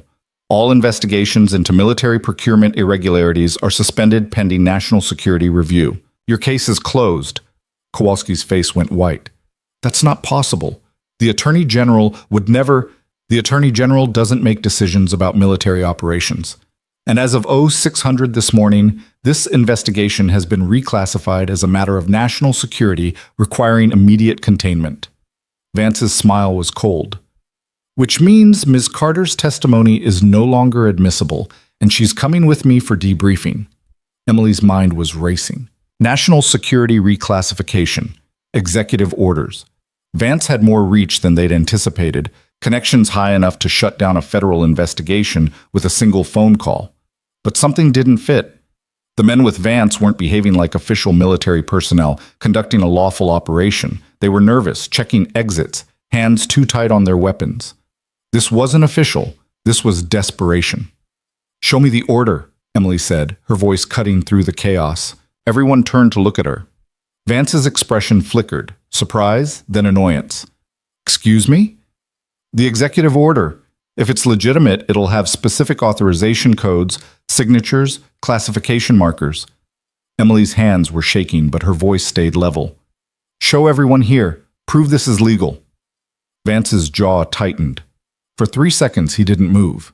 Then he gestured to one of his men, who brought the document forward and laid it on the witness table. Emily picked it up. The paper was good quality, the seal looked authentic, the signatures appeared correct.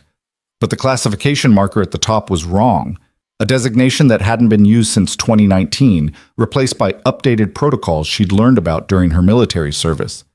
This is fake, she said clearly, loud enough for everyone to hear. The classification code is outdated. Whoever forged this didn't know DoD updated their security protocols 4 years ago. The room went dead silent. Vance's expression darkened. You're mistaken. I'm not, and I can prove it. Emily looked at the committee chairman. Senator Ortega, you have security-cleared staff here. Have them verify the document classification markers against current DoD standards. Ortega was already gesturing to an aide who rushed forward with a tablet. The aide scanned the document, cross-referenced databases, and her face went pale. Senator, she's right. The classification code is from a deprecated system. This document couldn't have been issued this morning using current protocols. Every camera in the room swung toward Vance. His face had gone rigid, but Emily could see the calculation behind his eyes, weighing options, looking for exits. "You came here with forged documents and armed contractors," Emily said, stepping away from the table, forcing herself to stand straight despite her shaking legs. "This isn't a lawful military operation. This is a kidnapping attempt." One of Vance's men shifted his weapon slightly, not quite pointing it at anyone, but the threat was clear. Kowalski moved, pulling his own sidearm. "Everyone with General Vance, drop your weapons, now." The contractors exchanged glances. Their leader, a scarred man in his 40s with the look of someone who'd done private security in conflict zones, kept his rifle up, but his finger off the trigger. "We were told this was a legitimate extraction," he said to Vance. "You said DOD authorized it." "It is authorized," Vance snapped. "These people are interfering with—" "No." The contractor's voice was flat. "I've run enough ops to know what legal looks like. This isn't it." He lowered his weapon. "I'm out." The others followed his lead, setting rifles on the floor and stepping back with hands visible. The real military police, now being cut free by Senate security, immediately moved to secure Vance and his contractors. Vance's face twisted with rage. "You have no idea what you've done. The operations we run, the intelligence networks, the strategic advantages. You're compromising national security for some personal vendetta." "No," Emily said quietly. "I'm stopping you from burying more bodies to protect your career." Vance lunged toward her. He didn't make it 3 steps before MPs tackled him to the ground, forcing his arms behind his back. He was still shouting as they dragged him toward the door, words dissolving into incoherent fury. The room erupted again, senators demanding explanations, aides on phones, security personnel trying to restore order. Emily stood at the witness table, her whole body trembling with adrenaline crash, watching as the man who'd destroyed her career was hauled away in handcuffs. Senator Ortega was beside her suddenly, his hand on her shoulder. "Miss Carter, are you all right?" Emily nodded, not trusting her voice. "We're going to recess for 1 hour to sort this out, but I want you to know, your testimony will be heard. All of it." His expression was grim. "And we're going to get answers." The recess felt like underwater time, slow, distorted, sounds muffled. Emily was moved to a secure room where Kowalski and his team descended immediately, asking questions, taking statements, building their case. Through the window, she could see news vans multiplying outside the facility, reporters shouting questions at anyone who emerged. This was going to be everywhere. Not just the corruption allegations, but Vance's attempted kidnapping in front of Congress, the forged documents, the breakdown of a 2-star general in front of cameras. Reeves appeared in the doorway. "Commander Nash wants to talk to you. He's watching from Naval Medical, saw the whole thing on the news feed." A staffer set up a secure video call. Nash's face appeared on screen, propped up in his hospital bed, looking exhausted but alive. "You just took down a general in front of the Senate," he said. "How do you feel?" "Terrified. Nauseous. Little bit like I'm hallucinating." Emily managed a weak smile. "How are you?" "Better than Vance." Nash's expression grew serious. "Listen, what you did in there, catching the forged classification code, that saved lives. If you'd gotten into a vehicle with those contractors, we might never have found you." Emily hadn't let herself think about that yet, about how close she'd come to disappearing into whatever black site or foreign country Vance had arranged. "How did he think he'd get away with it?" she asked. "He didn't. He was cornered, desperate, taking wild swings." Nash shifted in his bed, wincing. Web servers had everything: communications, financial records, kill orders. Vance knew the walls were closing in. This was his last play. And now? Now he's finished. No rank, no protection, no way to spin this. He'll face courts-martial for the corruption charges and federal prosecution for what happened today. Kowalski joined the call from his position beside Emily. "We've also identified the other officers in Webb's network. 6 arrests made in the last hour, 3 more pending. The entire operation is collapsing." Emily felt something loosening in her chest, a pressure she'd carried for so long it had become part of her baseline. "The soldiers from Helmand, the ones who died or were wounded because supplies got diverted, can their families get answers now?" "Yes," Kowalski said. And compensation. There will be investigations, accountability boards, probably congressional hearings that make today look tame. He paused. But none of it happens without you. You understand that? Emily did. For 7 years, the truth had stayed buried because no one with direct knowledge was willing to speak up. She'd been the crack in the wall, the first person to stand in front of cameras and say the quiet part out loud. A knock at the door. Senator Ortega entered, followed by 2 other committee members. Ms. Carter, we're ready to resume. Are you prepared to continue your testimony? Every part of Emily wanted to say no, wanted to walk away, let the investigators handle it, go back to some semblance of normal life. But normal wasn't an option anymore. Maybe it never had been. I'm ready, she said. The hearing room was different when they reconvened. The earlier chaos had been replaced by rigid formality, every senator now fully aware they were part of something historic. The cameras were rolling, the gallery packed with press and legal observers. Emily sat at the witness table for the second time that morning. This time, no one interrupted. She talked for 3 hours. Helmand Province in exhaustive detail. The casualty counts, the missing supplies, the impossible decisions made under fire. She described the aftermath, the altered reports, the officers who'd visited her with sympathetic faces and promises that investigations would be thorough. The slow realization that no investigation was coming, that her career was being quietly dismantled while she was blamed for failures that weren't hers. She talked about Webb's team at Riverside Memorial, about Nash's convoy ambush, about the network of corruption that had operated unchecked for years. And she talked about the soldiers, the ones she'd saved and the ones she couldn't, the ones who'd gone home broken and the ones who hadn't gone home at all. When she finished, the room was silent except for the quiet whir of cameras. Senator Ortega leaned into his microphone. Ms. Carter, on behalf of this committee, I want to apologize. What was done to you was unconscionable. The military failed you, and this Congress failed to provide proper oversight to prevent these abuses. He paused, seeming to choose his words carefully. But I also want to thank you. Your courage today has exposed systematic corruption that would have continued unchecked. Because of you, changes will be made. Lives will be saved. Emily didn't trust herself to speak. She just nodded. The hearing adjourned. Emily was escorted out through a side entrance, avoiding the press scrum, and taken back to Naval Medical Center where a different kind of chaos was waiting. Her phone had 847 missed calls. The hospital switchboard had been flooded with media requests.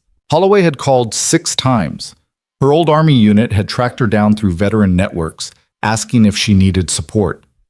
3 different law firms had sent offers to represent her pro bono. And buried in the flood of messages, one text from an unknown number that made Emily's blood run cold. Vance was just the visible piece. We're still out here. Watch your back. She showed it to Reeves, who'd been her constant shadow since returning from the hearing. Reeves read it without expression. We'll trace it. But honestly, it doesn't matter. How does a death threat not matter? Because whoever sent this is posturing. The network's broken. Webb and Vance are in custody. The other officers are being arrested. Their financial networks are frozen. Reeves's voice was certain. All that's left are the foot soldiers, and they know there's no money and no protection coming. They'll disappear rather than risk exposure. Emily wanted to believe that, but she'd seen how deep this went. How many people had been complicit in maintaining the system? How long until I can go home? She asked. Your apartment's still a crime scene, but we're working on getting you into temporary housing, somewhere secure. Reeves paused. Though I have a feeling you'll have options soon. What do you mean? Reeves pulled out her phone and showed Emily a news article that had posted 20 minutes ago. Riverside Memorial Hospital announces new Director of Emergency Medicine, Emily Carter, to lead trauma services expansion. Emily stared at the headline. I didn't apply for that position. Board voted unanimously 2 hours ago. Dr. Holloway recommended you personally, and after today's testimony, they fast-tracked the appointment. Reeves smiled slightly. Comes with a substantial raise, your own team, and final authority over trauma protocols. It was everything Emily had never let herself want. Not just vindication, but advancement, recognition. The kind of position that would let her build something real, implement the lessons she'd learned in combat, create systems that saved lives instead of just responding to crises. I need to talk to Holloway, she said. The call connected immediately. Holloway's voice was warm, almost giddy. Please tell me you saw the news. I saw it. What were you thinking? I was thinking that I just watched you take down a corrupt general and testify before Congress without breaking a sweat. I was thinking that you have more emergency medicine experience than anyone I've ever worked with. And I was thinking that Riverside Memorial just got very lucky. He paused. Unless you're turning it down. Emily looked around the secure room at Naval Medical, the guards outside, the reinforced walls, the reality of what her life had become in 72 hours. She thought about going back to being a floor nurse, keeping her head down, staying small. That version of herself felt like a stranger now. I'll take it, she said, but I have conditions. Name them. I want to build a combat medicine training program, partner with VA hospitals, bring in veterans who are struggling with transition, give them jobs and purpose. Done. I want final say on personnel, no administrators overruling my medical decisions. You'll have it. And I want everything documented, procedures, protocols, outcomes. If this works, I want it replicable at other hospitals. Holloway was quiet for a moment, then, you're not just building a department, are you? You're building a model. Someone needs to, and it might as well be someone who knows what it costs when the system fails. When can you start? Emily looked at Reeves, who was listening with an approving expression. 2 weeks. I need to finish cooperating with the investigation first. We'll hold the position, and Emily?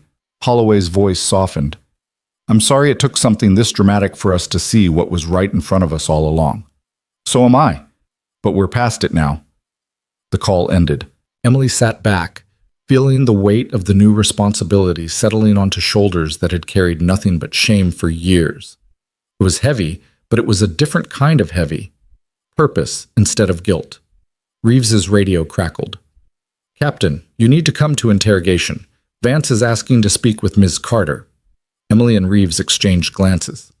Is he allowed to do that? Emily asked. He can ask. You can refuse. Emily thought about it. Part of her wanted nothing to do with Vance ever again, wanted to let him rot in whatever cell they'd put him in.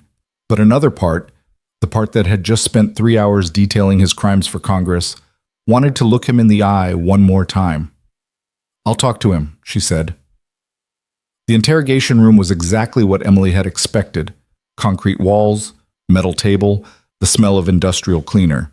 Vance sat on one side in an orange jumpsuit, his wrists cuffed to the table. He looked smaller somehow, diminished without his uniform and rank. 2 FBI agents stood against the wall. Reeves positioned herself beside Emily, hand near her sidearm. Vance looked up when Emily entered. His expression was unreadable. You wanted to talk, Emily said, staying standing. Talk. I wanted to apologize. That wasn't what Emily had expected. She waited. Not for the Helmand operation. That was necessary, given the strategic constraints we were operating under, and not for protecting the procurement network, because that funding saved lives in ways you'll never understand. Vance's voice was matter-of-fact, like he was briefing subordinates. But I'm sorry you became collateral damage. That wasn't personal. Emily felt anger rising in her chest, hot and sharp. 83 soldiers survived in Helmand because I wouldn't quit. You buried that and destroyed my career so you wouldn't face accountability. How is that not personal? Because you were a junior medic who got in the way of larger operations. You were a problem that needed to be managed. Vance leaned forward as much as the cuffs allowed. You want to believe this is about good and evil, about corruption versus integrity, but it's more complicated than that. The money we diverted funded black operations that prevented attacks, saved American lives, maintained strategic advantages. Sometimes the rules have to bend. People died because supplies didn't reach where they were needed, Emily said quietly. Soldiers I could have saved if I'd had the equipment you signed off on, but never delivered. There's nothing complicated about that. And hundreds more lived because of intelligence we gathered with that funding. You see one battlefield. I saw the whole war. Emily moved closer to the table, close enough to see the lines around Vance's eyes, the gray at his temples, the absolute conviction in his expression that he'd done nothing wrong. You really believe that, don't you? That your crimes were justified? I believe I made hard choices in impossible situations, just like you did in Helmand. Vance's smile was bitter. We're not that different, Carter. You broke protocols to save lives. I broke protocols to win a war. The only difference is you got caught on the wrong side of the paperwork. No, Emily said. The difference is I took responsibility for my choices. You blamed other people for yours. Vance's expression hardened. You'll never understand the weight of command, the decisions that have to be made when there are no good options. You operated at the tactical level, saving individual soldiers. I operated strategically, protecting national interests. And Webb, selling mission routes to insurgents who killed our own people? That was strategic too? For the first time, Vance's mask cracked. Webb went rogue. That wasn't sanctioned. But you protected him, used him, let him run operations because they were profitable and you needed the money to flow. Emily leaned down, her hands on the table. You can dress it up however you want, General, but at the end of the day, you sold out the people you were supposed to protect. And now you're in here while I'm out there building something that actually saves lives. She straightened up, ready to leave. They'll come for you, Vance said quietly. The ones who got away, the officers who weren't named, the contractors who disappeared, the foreign contacts who lost their revenue stream. You think this is over, but it's just starting. Emily met his eyes. Let them come. I spent 3 years running from ghosts. I'm done running. She walked out without looking back. In the corridor outside, Reeves was waiting. How do you feel? Like I just talked to someone who'll die believing he was the hero of his own story. Emily took a breath, steadying herself. But that's not my problem anymore. They walked through Naval Medical's corridors, past Marines standing guard and nurses going about their rounds. Emily's phone buzzed, a text from Nash. Heard you talk to Vance. You good? Emily typed back. Better than him. The response was immediate. Always have been. A nurse Emily recognized from Riverside Memorial was in the hallway, picking up a patient chart. She did a double take when she saw Emily. Oh my God, you're her! The nurse from the news. The woman's eyes were wide. Is it true what they're saying about you saving all those soldiers? Emily felt Reeves's slight tension beside her, ready to intervene if needed. But the nurse's expression wasn't hostile or suspicious. It was something else. Admiration. It's true, Emily said quietly. But I wasn't alone. There were a lot of people who kept fighting when it would have been easier to quit. The nurse nodded slowly. I'm Sarah. I work in the ER at Riverside. Started there 6 months ago. She paused, seeming to gather courage. They're all talking about the new trauma director position, about what you're planning to build. I just wanted to say, if you're looking for people who want to be part of that, I'd love to apply. Emily felt something shift, a glimpse of the future taking shape. Send your resume to Dr. Holloway. Tell him I recommended you. Sarah's face lit up. Really? Really, we're going to need good people. After Sarah hurried off, Reeves smiled. You're going to change how emergency medicine works, aren't you? I'm going to try. Emily looked down at her hands, the same hands that had performed battlefield surgery under fire, that had saved Nash's life in a trauma bay, that had held a pistol against armed contractors. For 7 years, I let other people define what I was capable of. I'm done with that. They reached Nash's room. He was awake, sitting up more comfortably now, color fully returned to his face. A doctor was reviewing his charts, nodding approvingly at the progress. Clean bill of health? Emily asked. Getting there. They're talking about discharge in 3 days if infection doesn't set in. Nash gestured to the television mounted on the wall. You're on every channel. They're calling you the nurse who took down the Pentagon. Emily winced. That's not... It's accurate. You exposed corruption that went straight to senior leadership. There are already calls for a full audit of DoD procurement going back a decade. Nash's expression grew serious. But Vance was right about one thing. There are people still out there who benefited from this system. Some of them are powerful, and they're not going to appreciate the scrutiny. Reeves already gave me the speech about ongoing threats. This isn't a speech. This is reality. Nash shifted in the bed. For the next few months, maybe longer, you're going to need security. Real security, not just hospital guards. I can't live like that. You might not have a choice. Before Emily could respond, Kowalski appeared in the doorway with 2 other agents. His expression was carefully neutral, which immediately set off alarms. "What happened?" Emily asked. "We traced the threatening text you received earlier. Burner phone, but we tracked the location it was sent from." Kowalski pulled out his tablet. "It came from inside Riverside Memorial Hospital." Emily's blood went cold. "Someone at the hospital sent that? Or someone who had access to the building? We're pulling security footage now." Kowalski's voice was careful. "Ms. Carter, I need to ask, is there anyone at Riverside who might have reason to threaten you? Anyone connected to Vance or Webb?" Emily thought about the hundreds of people who worked at Riverside. Doctors, nurses, staff, administrators. Any one of them could have connections she didn't know about. "I don't know," she admitted. "I worked there 3 years and barely talked to anyone outside my department. We're going to need access to personnel records, background checks on everyone hired in the last 5 years. This is a potential active threat." The implications were sinking in. Someone at the hospital where Emily would soon be working, someone who walked the same halls, used the same break rooms, had access to patient information and building layouts, had sent a death threat. And Emily had just accepted a position that would put her there every day. "You're thinking about backing out of the director position," Nash said, reading her expression. "I'm thinking that someone wants me to." Reeves was already on her phone, coordinating with FBI and hospital security. "We'll lock down Riverside, sweep every department, interview staff. Nobody operates there without full clearance." "That'll take weeks," Emily said. "Then it takes weeks." Kowalski's voice was firm. "Your safety isn't negotiable." Emily looked at Nash, who was watching her with an expression that said he understood exactly what she was thinking.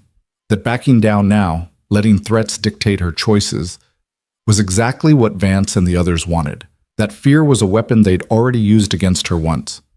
"No," she said. "We don't delay. I start in 2 weeks like planned." "Emily," Reeves started.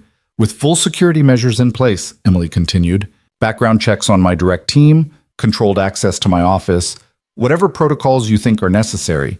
But I'm not letting anonymous threats stop me from doing the job." Kowalski studied her for a long moment. Then he nodded. "All right, but you follow every security guideline we establish. No exceptions." "Agreed." After Kowalski left to coordinate with hospital security, Emily sat down heavily in the chair beside Nash's bed. The adrenaline that had carried her through the day was finally wearing off, leaving exhaustion in its wake. "You could have said yes to the delay," Nash said quietly. "No one would have blamed you." "I would have blamed me." Emily looked at her hands again, still steady despite everything. "I spent 3 years being small and scared. I'm not going back to that, even if it's safer." Nash smiled. "Good, because the world needs people who refuse to back down." Emily's phone buzzed. Another message, this one from Holloway. "FBI just called. They're sweeping the hospital." "What happened?" Emily typed back. "Someone at Riverside sent me a threat. They're being cautious." The response came quickly. "Good. I want you safe. We'll cooperate fully with the investigation." Then another message. "P.S. Your office is being renovated. What color do you want the walls?" Despite everything, Emily laughed. The normalcy of the question, "What color do you want the walls?" felt absurd against the backdrop of federal investigations and death threats and generals being arrested. But it was also grounding, a reminder that life continued, that there were still mundane decisions to make and ordinary work to do. "Blue," she typed back, "light blue, like Scrubs."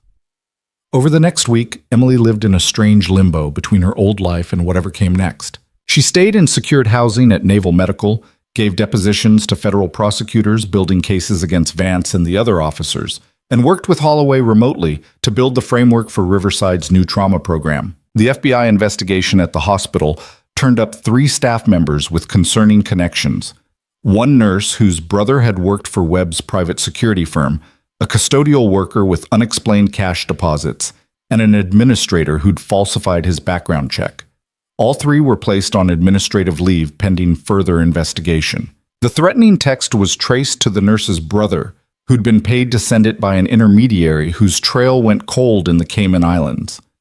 Emily's security team deemed the immediate threat neutralized but recommended ongoing protective measures. Nash was discharged on day 6, moving to a rehabilitation facility where he could recover without the intensive medical supervision. Emily visited him there, bringing coffee and updates on the investigation. "They're fast-tracking the courts-martial," he told her. "Vance and 4 other officers. Military prosecutors want public trials. Make an example." "Will you testify?" "Probably, but the case is solid even without me. Web servers had everything: recorded conversations, financial transfers, operational orders. It's all documented." Emily sipped her coffee. "What are you going to do after you're cleared for active duty?" Nash considered the question. "I've got 23 years in. Could retire, take a consulting position somewhere quiet." He smiled. "Or I could stay in, try to fix the system from inside." "That sounds exhausting." "It does, doesn't it?" Nash looked out the window of his room, watching Marines training on the grounds below. "But someone has to, and I'm too stubborn to quit." Emily understood that. She was beginning to realize stubbornness was its own kind of strength. On day 12, Holloway called with news. "We're ready for you. Office is set up, your team is assembled, and we've implemented every security protocol the FBI recommended. You can start whenever you're ready." Emily looked around the secure housing unit that had been her home for almost 2 weeks. It was comfortable but sterile, the kind of place designed for temporary stays. "I'll be there Monday," she said. The weekend felt longer than the previous 12 days combined. Emily packed what few belongings she'd acquired, coordinated with her security team, and tried to prepare mentally for what came next. Sunday night, she couldn't sleep. She kept replaying the congressional hearing, Vance's face when the forged document was exposed, the moment everything she'd buried for 7 years finally came into the light. At 0300, she gave up on sleep and made coffee. Her phone buzzed, a text from an unknown number. Emily's heart jumped, but when she opened it, the message was different from the threats. "My name is Marcus Riley. I was one of the soldiers you saved in Helmand. I just watched your congressional testimony. Thank you for finally telling the truth. You saved my life, and I never forgot you." Emily stared at the message, tears blurring her vision. She typed back with shaking hands. "Thank you for letting me know. It means everything." More messages came through that night. 7 more soldiers from Helmand, all reaching out to say the same thing. They remembered, they'd survived, and they were grateful. By the time dawn broke, Emily had a list of names and faces she'd thought she'd failed. Proof that the guilt she'd carried wasn't earned. Monday morning, Emily walked into Riverside Memorial Hospital for the first time in 2 weeks. The entrance was different. Security checkpoints, armed guards, new protocols implemented after the attack. Staff she passed stared openly, some with curiosity, others with respect. Holloway met her in the lobby, grinning. "Welcome back, Director Carter." The title still felt strange. Emily followed him through corridors she'd walked countless times as a floor nurse, past apartments where she'd been invisible for 3 years. Now people nodded as she passed, some calling out congratulations. Her new office was on the 4th floor, overlooking the trauma bay where she'd saved Nash's life. The walls were painted light blue, just like she'd requested. Her desk was already set up with a computer, secure phone lines, and a nameplate that read, "Emily Carter, Director of Emergency Medicine." "Your team is assembled in Conference Room B," Holloway said. "Whenever you're ready." Emily took a breath, looking out the window at the city beyond. Somewhere out there, federal prosecutors were building cases. Soldiers were healing. A corrupt system was being dismantled piece by piece. And she was here, about to lead a team, implement programs, save lives. "I'm ready," she said. The conference room held 12 people, a mix of doctors, nurses, EMTs, and administrative staff. Sarah, the nurse who'd approached Emily at Naval Medical, was there, sitting up straight with nervous excitement. Emily stood at the head of the table, looking at faces that ranged from eager to skeptical. "I'm Emily Carter," she began, "and I'm not going to pretend I got this position through conventional channels. Most of you know what happened. You've seen the news, read the articles, heard the stories." She paused, meeting each person's eyes. "What you might not know is that for the last 3 years, I've worked in this hospital as a floor nurse. I've seen how we operate, where we succeed and where we fail. I've watched patients die who shouldn't have, seen staff burn out because systems don't support them, and watched talented people leave because they weren't valued. A few nods around the table. People who'd experienced the same frustrations. We're going to change that, not overnight and not without resistance, but we're going to build something better. A trauma program that doesn't just react to crises, but prevents them. That trains people for the worst scenarios they'll face. That values every team member from the EMT to the attending physician. Emily pulled out a folder, laying out program proposals on the table. This is what I'm proposing: combat medicine integration, veteran hiring initiatives, advanced trauma protocols, mandatory mental health support for staff. It's aggressive, it's expensive, and it's going to make some people uncomfortable. The lead trauma surgeon, Dr. Patricia Hayes, leaned forward. The board approved all this? They approved the framework. We have 6 months to prove it works. Emily smiled slightly. Which means we don't have time to waste. For the next 2 hours, they worked through details, assigned responsibilities, debated approaches.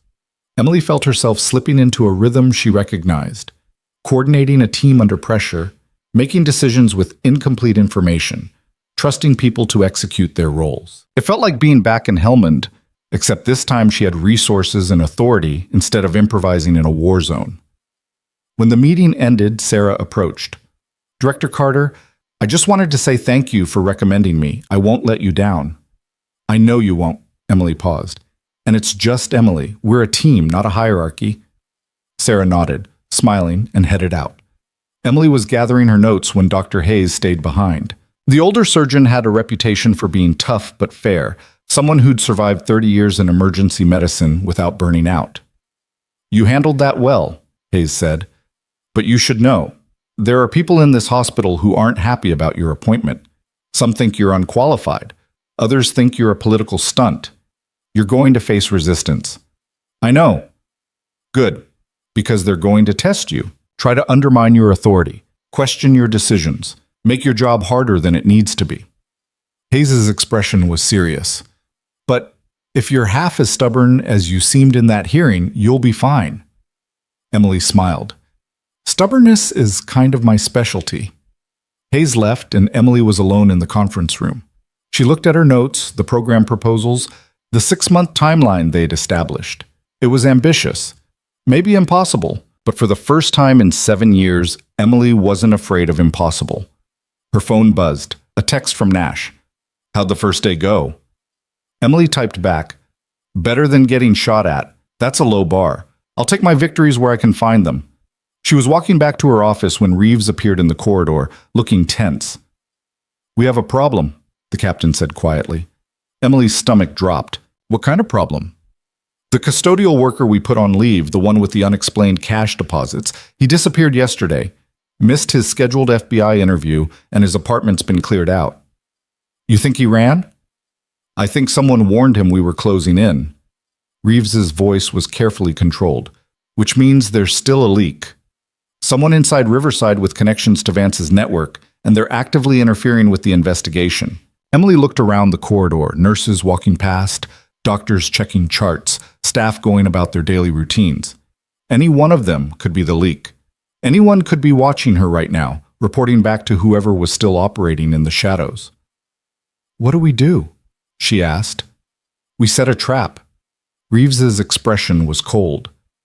You're going to feed specific information to different people on your team. False information, each version slightly different. Then we wait to see which version shows up where it shouldn't. You want me to lie to my own staff? I want to catch whoever's trying to sabotage you before they succeed. Reeves met her eyes. Can you do that? Emily thought about the message spray-painted on her apartment wall, about Vance's attempted kidnapping, about the system that had spent 7 years protecting itself by destroying anyone who threatened it. Yeah, she said, I can do that. What Emily didn't say, what she was only beginning to understand, was that she was good at it. Good at reading people, at detecting threats, at operating in hostile environments. 7 years ago, those skills had kept soldiers alive in a war zone. Now they were going to help her navigate something just as dangerous. And somewhere in the hospital, the person who'd sent that threatening text, the person who thought they could intimidate her into backing down, was about to learn exactly who they were dealing with. Emily spent the next 3 days building the trap with surgical precision. She divided her team into 4 groups, each receiving slightly different information about a fictional security upgrade. New badge systems, revised access protocols, camera placements that didn't actually exist. The variations were subtle but traceable, each one marked with unique details that would identify the source if they leaked. She hated it, hated lying to people who were working hard to build something good. But Reeves was right. Someone in the hospital was actively sabotaging them, and that person needed to be identified before they could do real damage. On the fourth day, Reeves appeared in Emily's office at 700 hours with a grim expression. "We got a hit. Someone accessed the hospital's security server last night using stolen credentials and pulled files on the new badge system." She laid a printout on Emily's desk.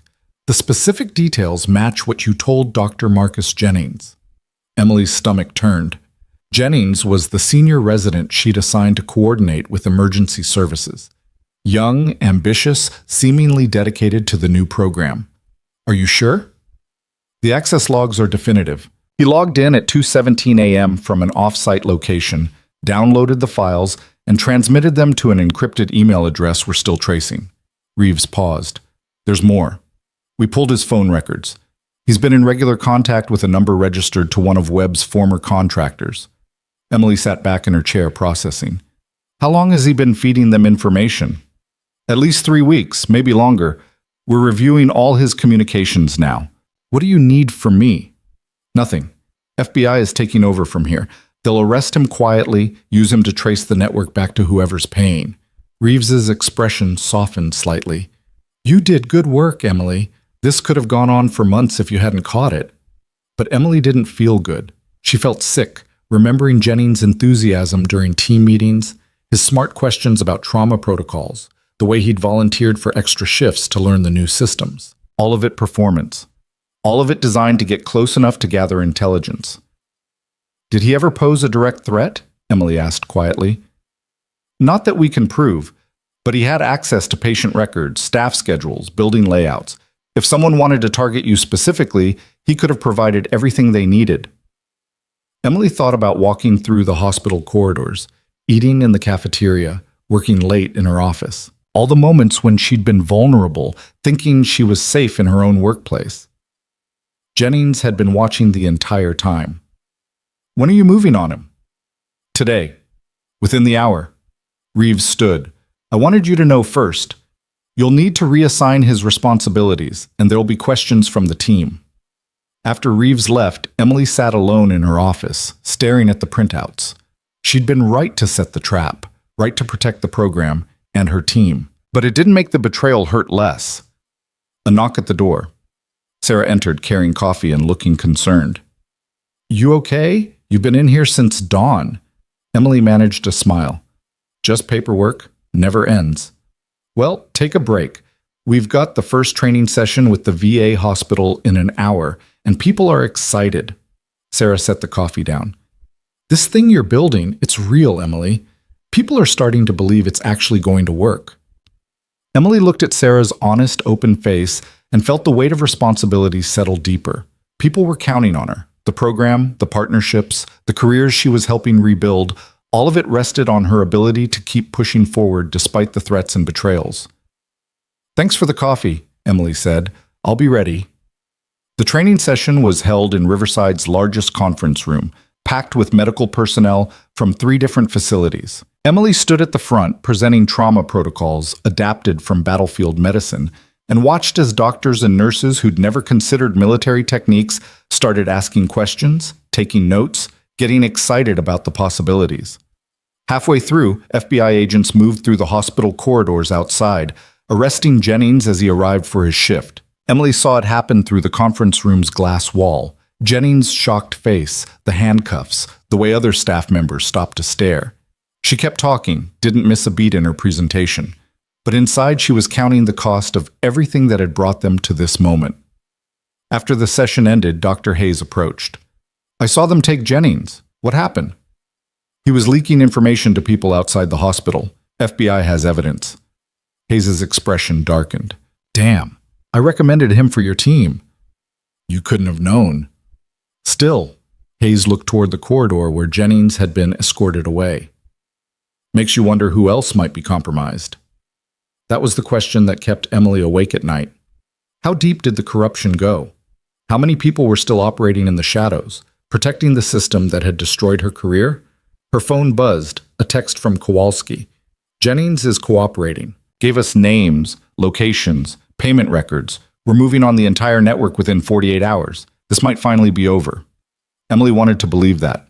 But she'd learned the hard way that systems this corrupt didn't die easily. The next 48 hours felt like waiting for a storm to break. Emily went through the motions, meetings, program development, staff coordination, while FBI operations unfolded in the background. Kowalski kept her updated. 7 arrests across 4 states, financial accounts frozen, safe houses raided. The network was bigger than they'd anticipated.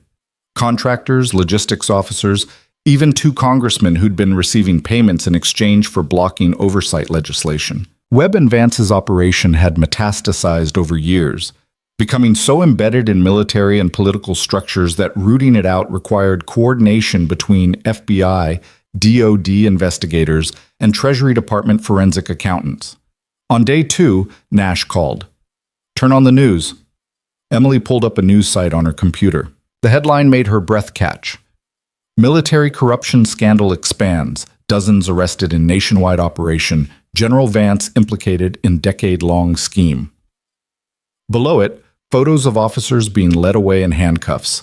Congressional hearings announced. Pentagon officials resigning. The story was everywhere. Not just news outlets, but social media, military forums, veteran networks.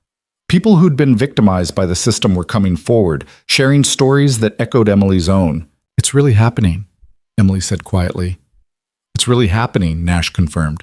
"And it's because you refuse to stay quiet." That evening, Emily received a call from Senator Ortega's office. The committee wanted her to testify again, this time in open session, with media present. A formal acknowledgement of what had been done to her, a public apology on behalf of the military and Congress. "When?" Emily asked. "Next week. They're calling it an accountability hearing. Vance and 6 other officers will be present, forced to face testimony from the people they victimized."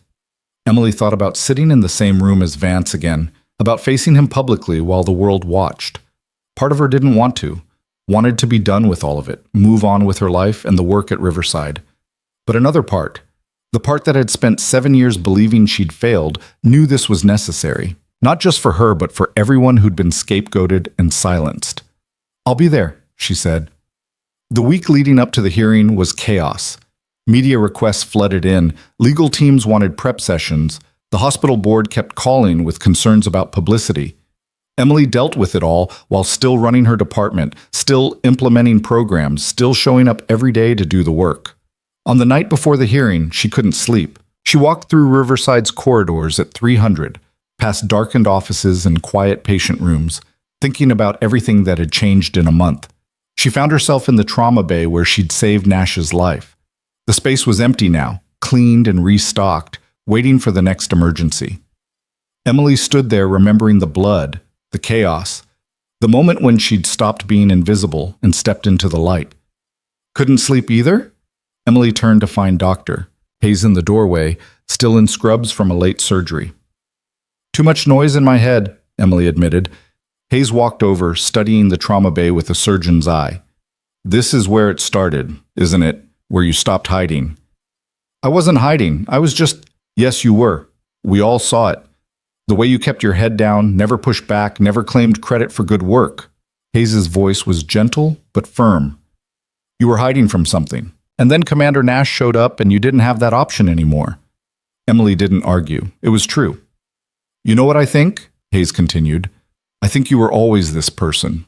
The one who leads, who fights, who refuses to quit. You just forgot for a while. 7 years is a long time to forget. And yet here you are, about to testify before Congress again, running a department, changing how we practice medicine." Hayes smiled. "That's not forgetting. That's remembering who you really are." Emily felt something loosening in her chest. A knot she hadn't realized was still there. "What if I can't keep it up? What if I fail?" "Then you fail. And you get back up and try again, just like you did in Helmand when everything was falling apart."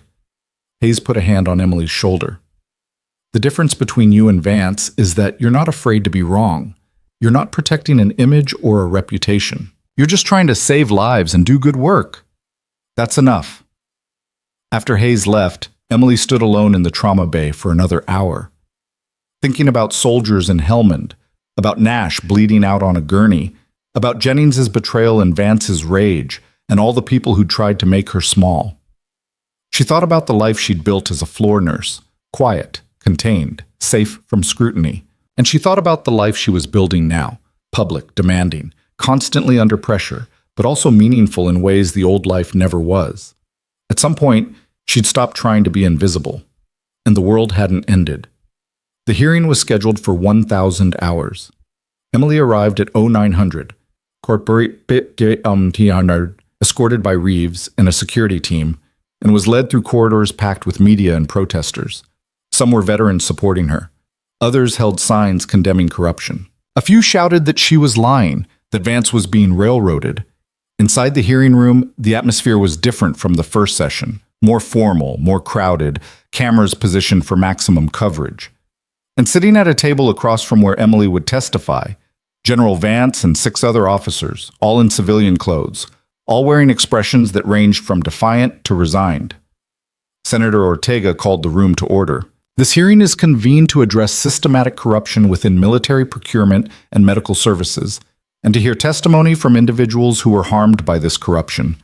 Ms. Emily Carter, please take the stand. Emily walked to the witness table, her legs steady, her hands calm. She'd done this before. She could do it again. Ms. Carter, you've already provided extensive testimony about the events in Helmand Province and the subsequent cover-up. Today, we want to give you the opportunity to address those responsible directly.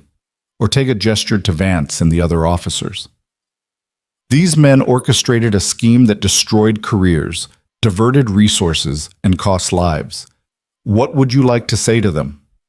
Emily looked at Vance. He stared back, his face a mask of contempt. She could have said a lot of things, could have detailed every way they'd hurt her, every night she'd spent questioning herself, every opportunity she'd lost, could have demanded apologies, explanations, acknowledgement of the pain they'd caused. Instead, she said, I want you to know that you failed. Vance's expression flickered. You tried to bury the truth about Helmand Province, and it came out anyway. You tried to silence me, and I'm testifying before Congress. You tried to maintain a system built on corruption, and it's collapsing around you. Emily's voice was steady. Everything you did to protect yourselves, the altered reports, the falsified records, the intimidation, all of it failed. And the reason it failed is because you underestimated the people you victimized. You thought we'd stay quiet, that we'd accept your version of events, that we'd be too scared or too broken to fight back. She paused, meeting each officer's eyes in turn. But we didn't stay quiet. We found each other. We gathered evidence. We stood up and told the truth. And now you're sitting here in front of the world, exposed and accountable, while we're out there rebuilding what you tried to destroy. Vance's hands were clenched on the table. One of the other officers, a colonel Emily didn't recognize, was staring at the floor. So no, I don't want your apologies. I don't need them. What I need is for everyone watching this to understand that systems like yours only work when good people stay silent. And we're done being silent. The room was absolutely quiet. Then, from the gallery, someone started clapping. Others joined. Within seconds, half the room was applauding, including several of the senators. Ortega let it continue for a moment before calling for order. Thank you, Ms. Carter. General Vance, do you have anything to say in response? Vance stood slowly, his face red. Ms. Carter is a naive idealist who doesn't understand the complexities of modern warfare. The decisions we made were illegal, Senator Ortega interrupted, were corrupt, and have resulted in criminal charges against you and your co-conspirators. You can save your justifications for your court-martial. He looked at Emily. Ms. Carter, this committee wants to formally acknowledge the injustice done to you. Your military record will be amended to reflect the truth of what happened in Helmand Province. Additionally, we're recommending a full review of every personnel action taken during the time period in question to identify and rectify similar cases.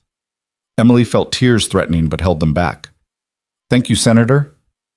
We also want to present you with this. Ortega held up a framed document.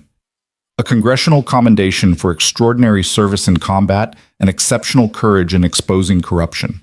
It's not enough to make up for what was taken from you, but it's a start. Emily accepted the commendation with shaking hands.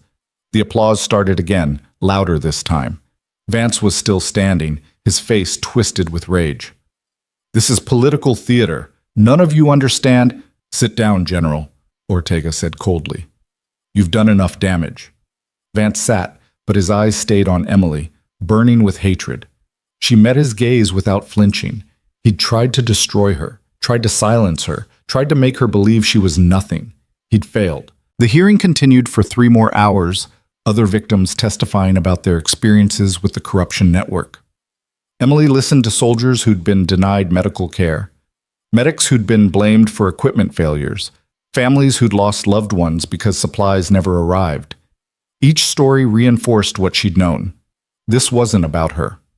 It was about a system that had sacrificed people to protect power, and about those people finally getting justice. When the hearing adjourned, Emily was swarmed by media and well-wishers. Reeves and her security team managed to extract her, getting her to a secure vehicle while reporters shouted questions. In the car, Emily looked at the congressional commendation, the official language, the seal, the signature, physical proof that her version of events was now the official record. Her phone buzzed. A text from Nash. Watch the whole thing. You destroyed him. Emily typed back. We destroyed him. Together. Damn right we did. Beer when you get back? Make it coffee. I have work in the morning. The next few weeks blurred together in a haze of activity. The courts-martial moved forward with military efficiency, Vance and the other officers facing charges that would likely result in decades of prison time. Webb, facing both military and federal charges, attempted to negotiate a plea deal but found prosecutors uninterested in leniency. Emily's program at Riverside grew rapidly, attracting attention from hospitals nationwide. Veterans she'd never met contacted her wanting to join the team. Medical schools started incorporating combat trauma protocols into their curriculum. The VA began partnering with civilian hospitals using her model. But the biggest change was internal. Emily stopped second-guessing herself, stopped waiting for permission to lead, stopped apologizing for taking up space. When administrators pushed back on funding, she pushed harder. When old guard physicians resisted new protocols, she presented data until they couldn't argue. When media wanted to focus on the scandal, she redirected them to the work being done. She wasn't trying to be perfect. She made mistakes, lost her temper in meetings, occasionally doubted whether she was qualified for the responsibility. But she didn't let those moments stop her from moving forward. 3 months after the hearing, Emily was in her office reviewing quarterly data when Holloway appeared in the doorway. Got a minute? For you? Always. Emily gestured to a chair. Holloway sat down, looking pleased with himself. I just got off the phone with the hospital board. They're fully funding the trauma program expansion, new equipment, additional staff, dedicated training facility, everything you asked for. Emily felt a smile spreading across her face. Everything? Everything. They're also creating 5 new positions for veteran medical personnel. You'll have final approval on all hires. That's incredible. It gets better. 3 other hospitals have contacted us wanting to implement similar programs. They want you to consult, help them build their own versions. Holloway leaned back. Emily, you're changing the field. Not just here, but everywhere. Emily looked out her office window at the city beyond. Somewhere out there, veterans were struggling to transition back to civilian life. Medics were questioning whether their skills had value outside combat zones. Nurses were wondering if they could do more than their current positions allowed. And now, because she'd refused to stay quiet, they had proof that the answer was yes. I want to do the consultations, she said, but I'm not leaving Riverside. This is home. Wouldn't dream of asking you to leave. We'll make it work remotely. Occasional site visits. Holloway stood. You've earned this, Emily. All of it. After he left, Emily sat quietly with the news. 3 months ago, she'd been a floor nurse trying to hide from her past. Now she was directing a department, consulting nationally, building something that would outlast her. The transformation should have felt impossible, but it didn't. It felt like finally becoming who she'd always been underneath the fear and shame. Her phone rang. Unknown number, but Emily answered anyway. She'd stopped being afraid of unknown calls. "Is this Emily Carter?" Speaking. "My name is Jessica Torres. I was an Army medic discharged 3 years ago after an incident in Syria. I just read about your program." The woman's voice was hesitant.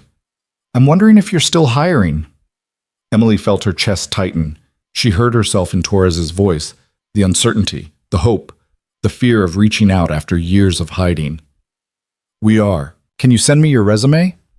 "You should know, my discharge wasn't exactly honorable.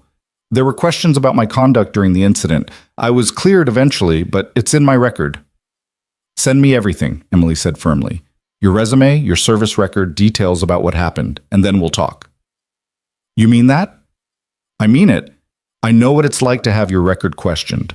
I know what it's like to carry that weight, and I know that the official version isn't always the truth." Emily paused.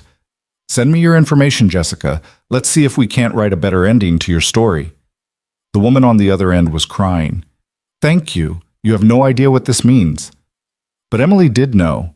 She knew exactly what it meant to have someone believe in you after years of being dismissed, to have your skills valued instead of questioned, to be given a chance to prove that the worst moment of your career didn't define your entire worth.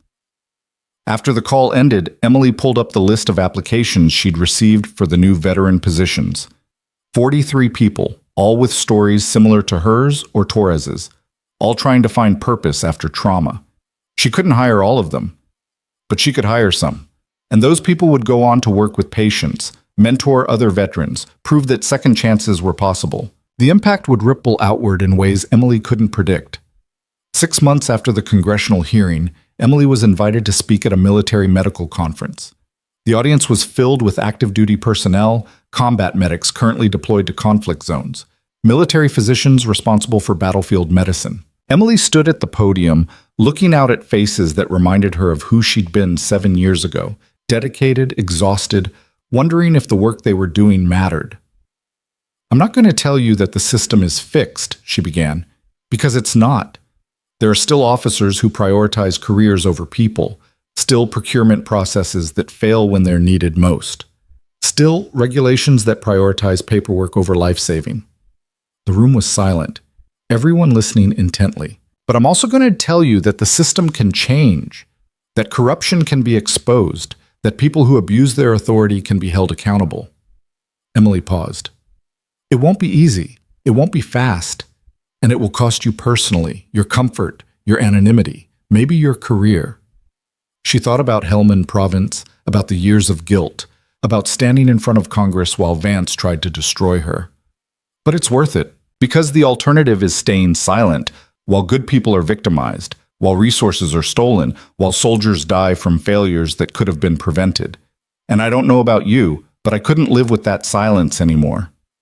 After the speech, dozens of people approached her, medics with stories about supplies that never arrived, physicians who'd seen reports altered, soldiers who'd watched careers destroyed by false accusations. Each one wanted advice, wanted to know how to fight back, wanted to believe change was possible. Emily talked to every single person, gave them her contact information, connected them with lawyers and investigators, built a network of people willing to support each other through the process of speaking truth to power. It was exhausting, it was overwhelming, and it was exactly what she was supposed to be doing. On the flight back to Riverside, Emily received an email from Nash. He'd been promoted to full captain and assigned to a Pentagon position overseeing military medical operations. His first initiative was implementing Emily's trauma protocols across all combat hospitals. "Your work is going into the field," he wrote. "Medics deploying next month will have access to equipment and training that didn't exist 6 months ago, because of you." Emily stared at the message, feeling the weight of it.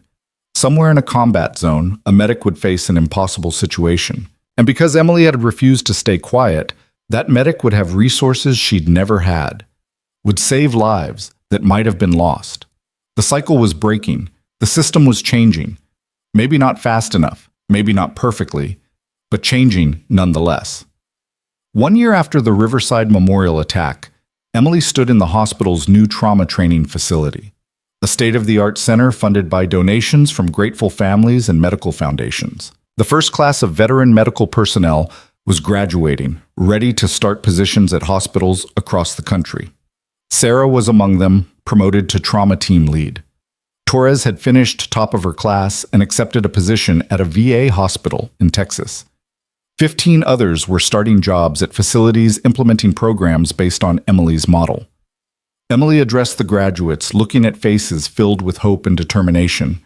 You're walking into a field that doesn't always value your experience, that sometimes questions whether combat medicine translates to civilian practice, that may try to make you feel like you have to prove yourselves over and over. She paused. But I want you to remember something. You've already proven yourselves. You've operated under pressure most people can't imagine. You've made life and death decisions with incomplete information and limited resources. You've kept fighting when everything was falling apart. The graduates were nodding, recognizing their own experiences in her words. Don't let anyone make you small. Don't accept narratives that diminish your value. And don't stay silent when you see things that are wrong.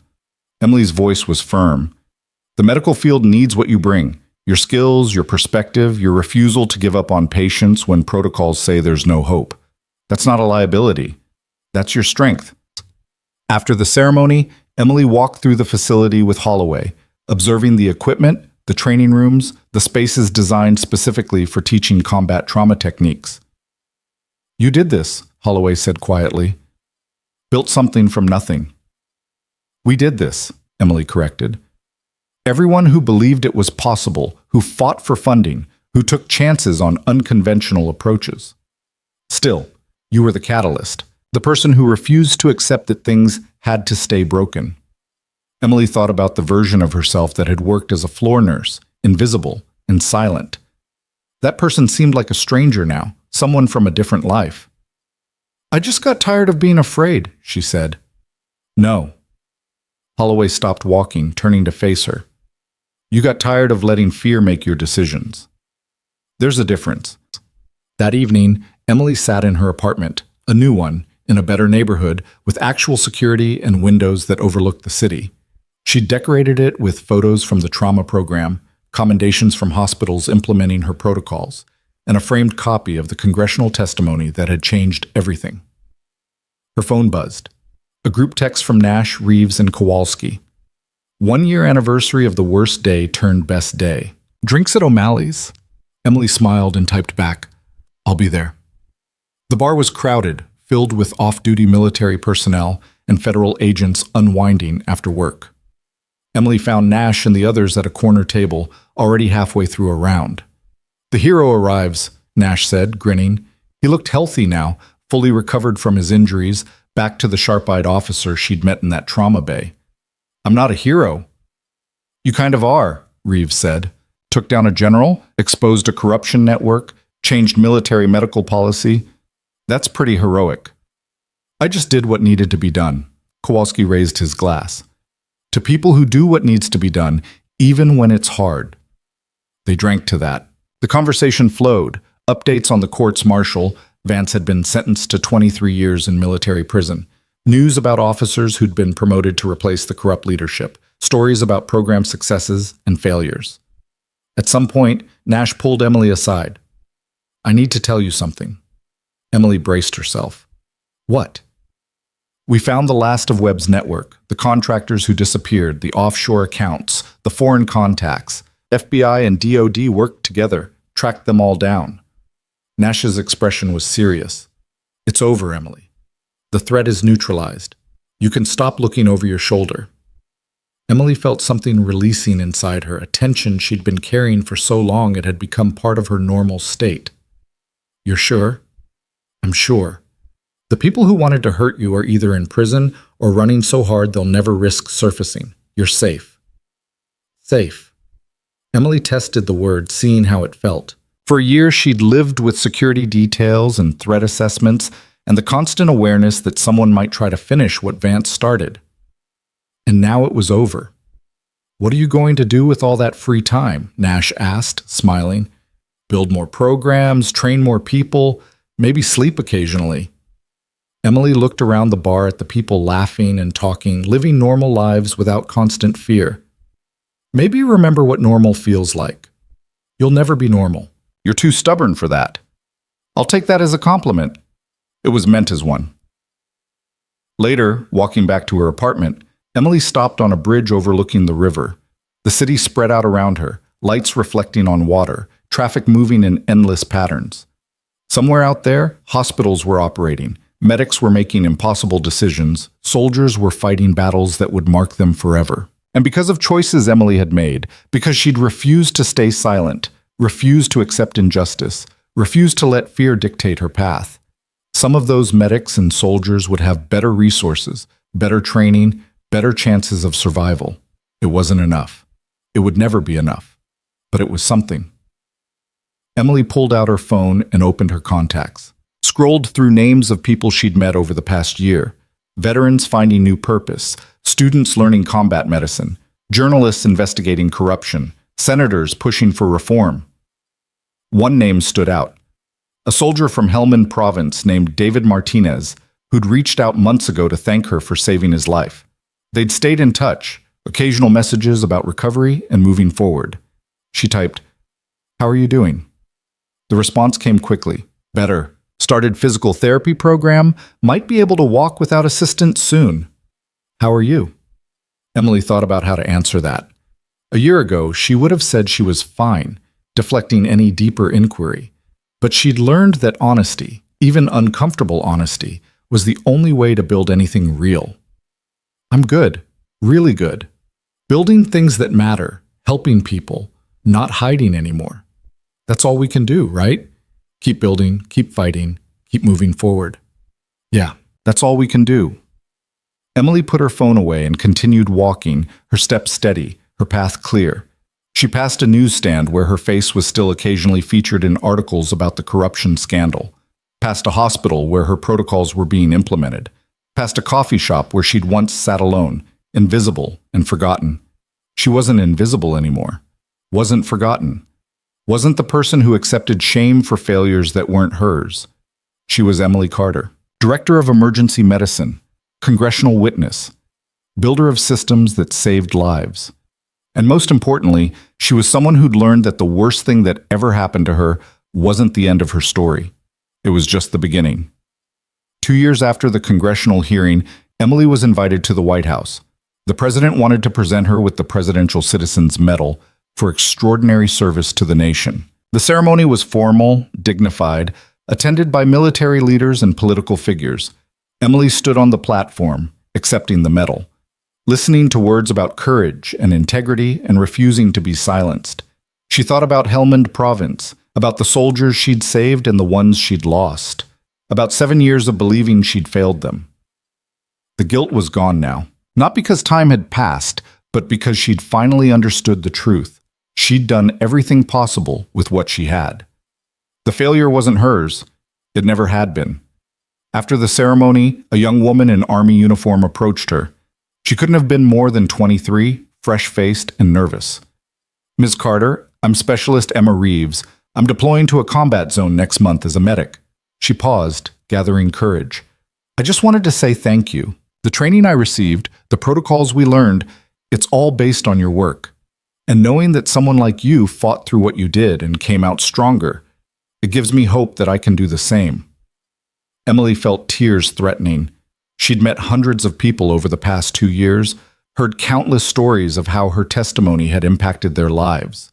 But this, a young medic about to deploy, carrying Emily's lessons into combat, this hit differently. "You're going to face impossible situations," Emily said quietly. "You're going to make decisions no one should have to make.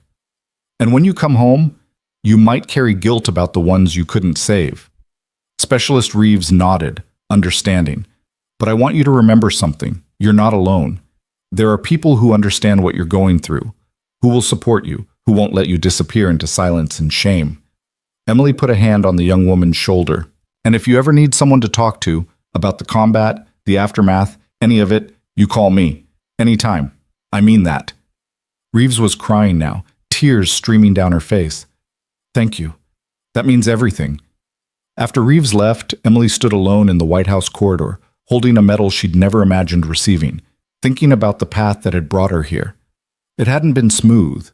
It hadn't been easy. There had been moments of doubt, moments of fear, moments when giving up seemed like the only option.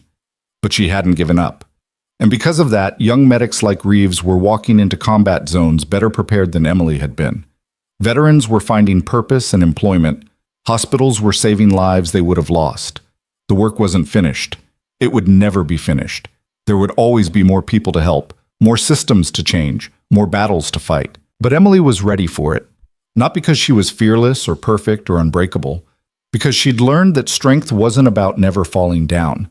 It was about getting back up, even when staying down would be easier. It was about speaking truth, even when silence would be safer. It was about building something good from the ashes of something terrible. And it was about refusing to let anyone, no matter how powerful, no matter how threatening, make you believe you were less than you actually were.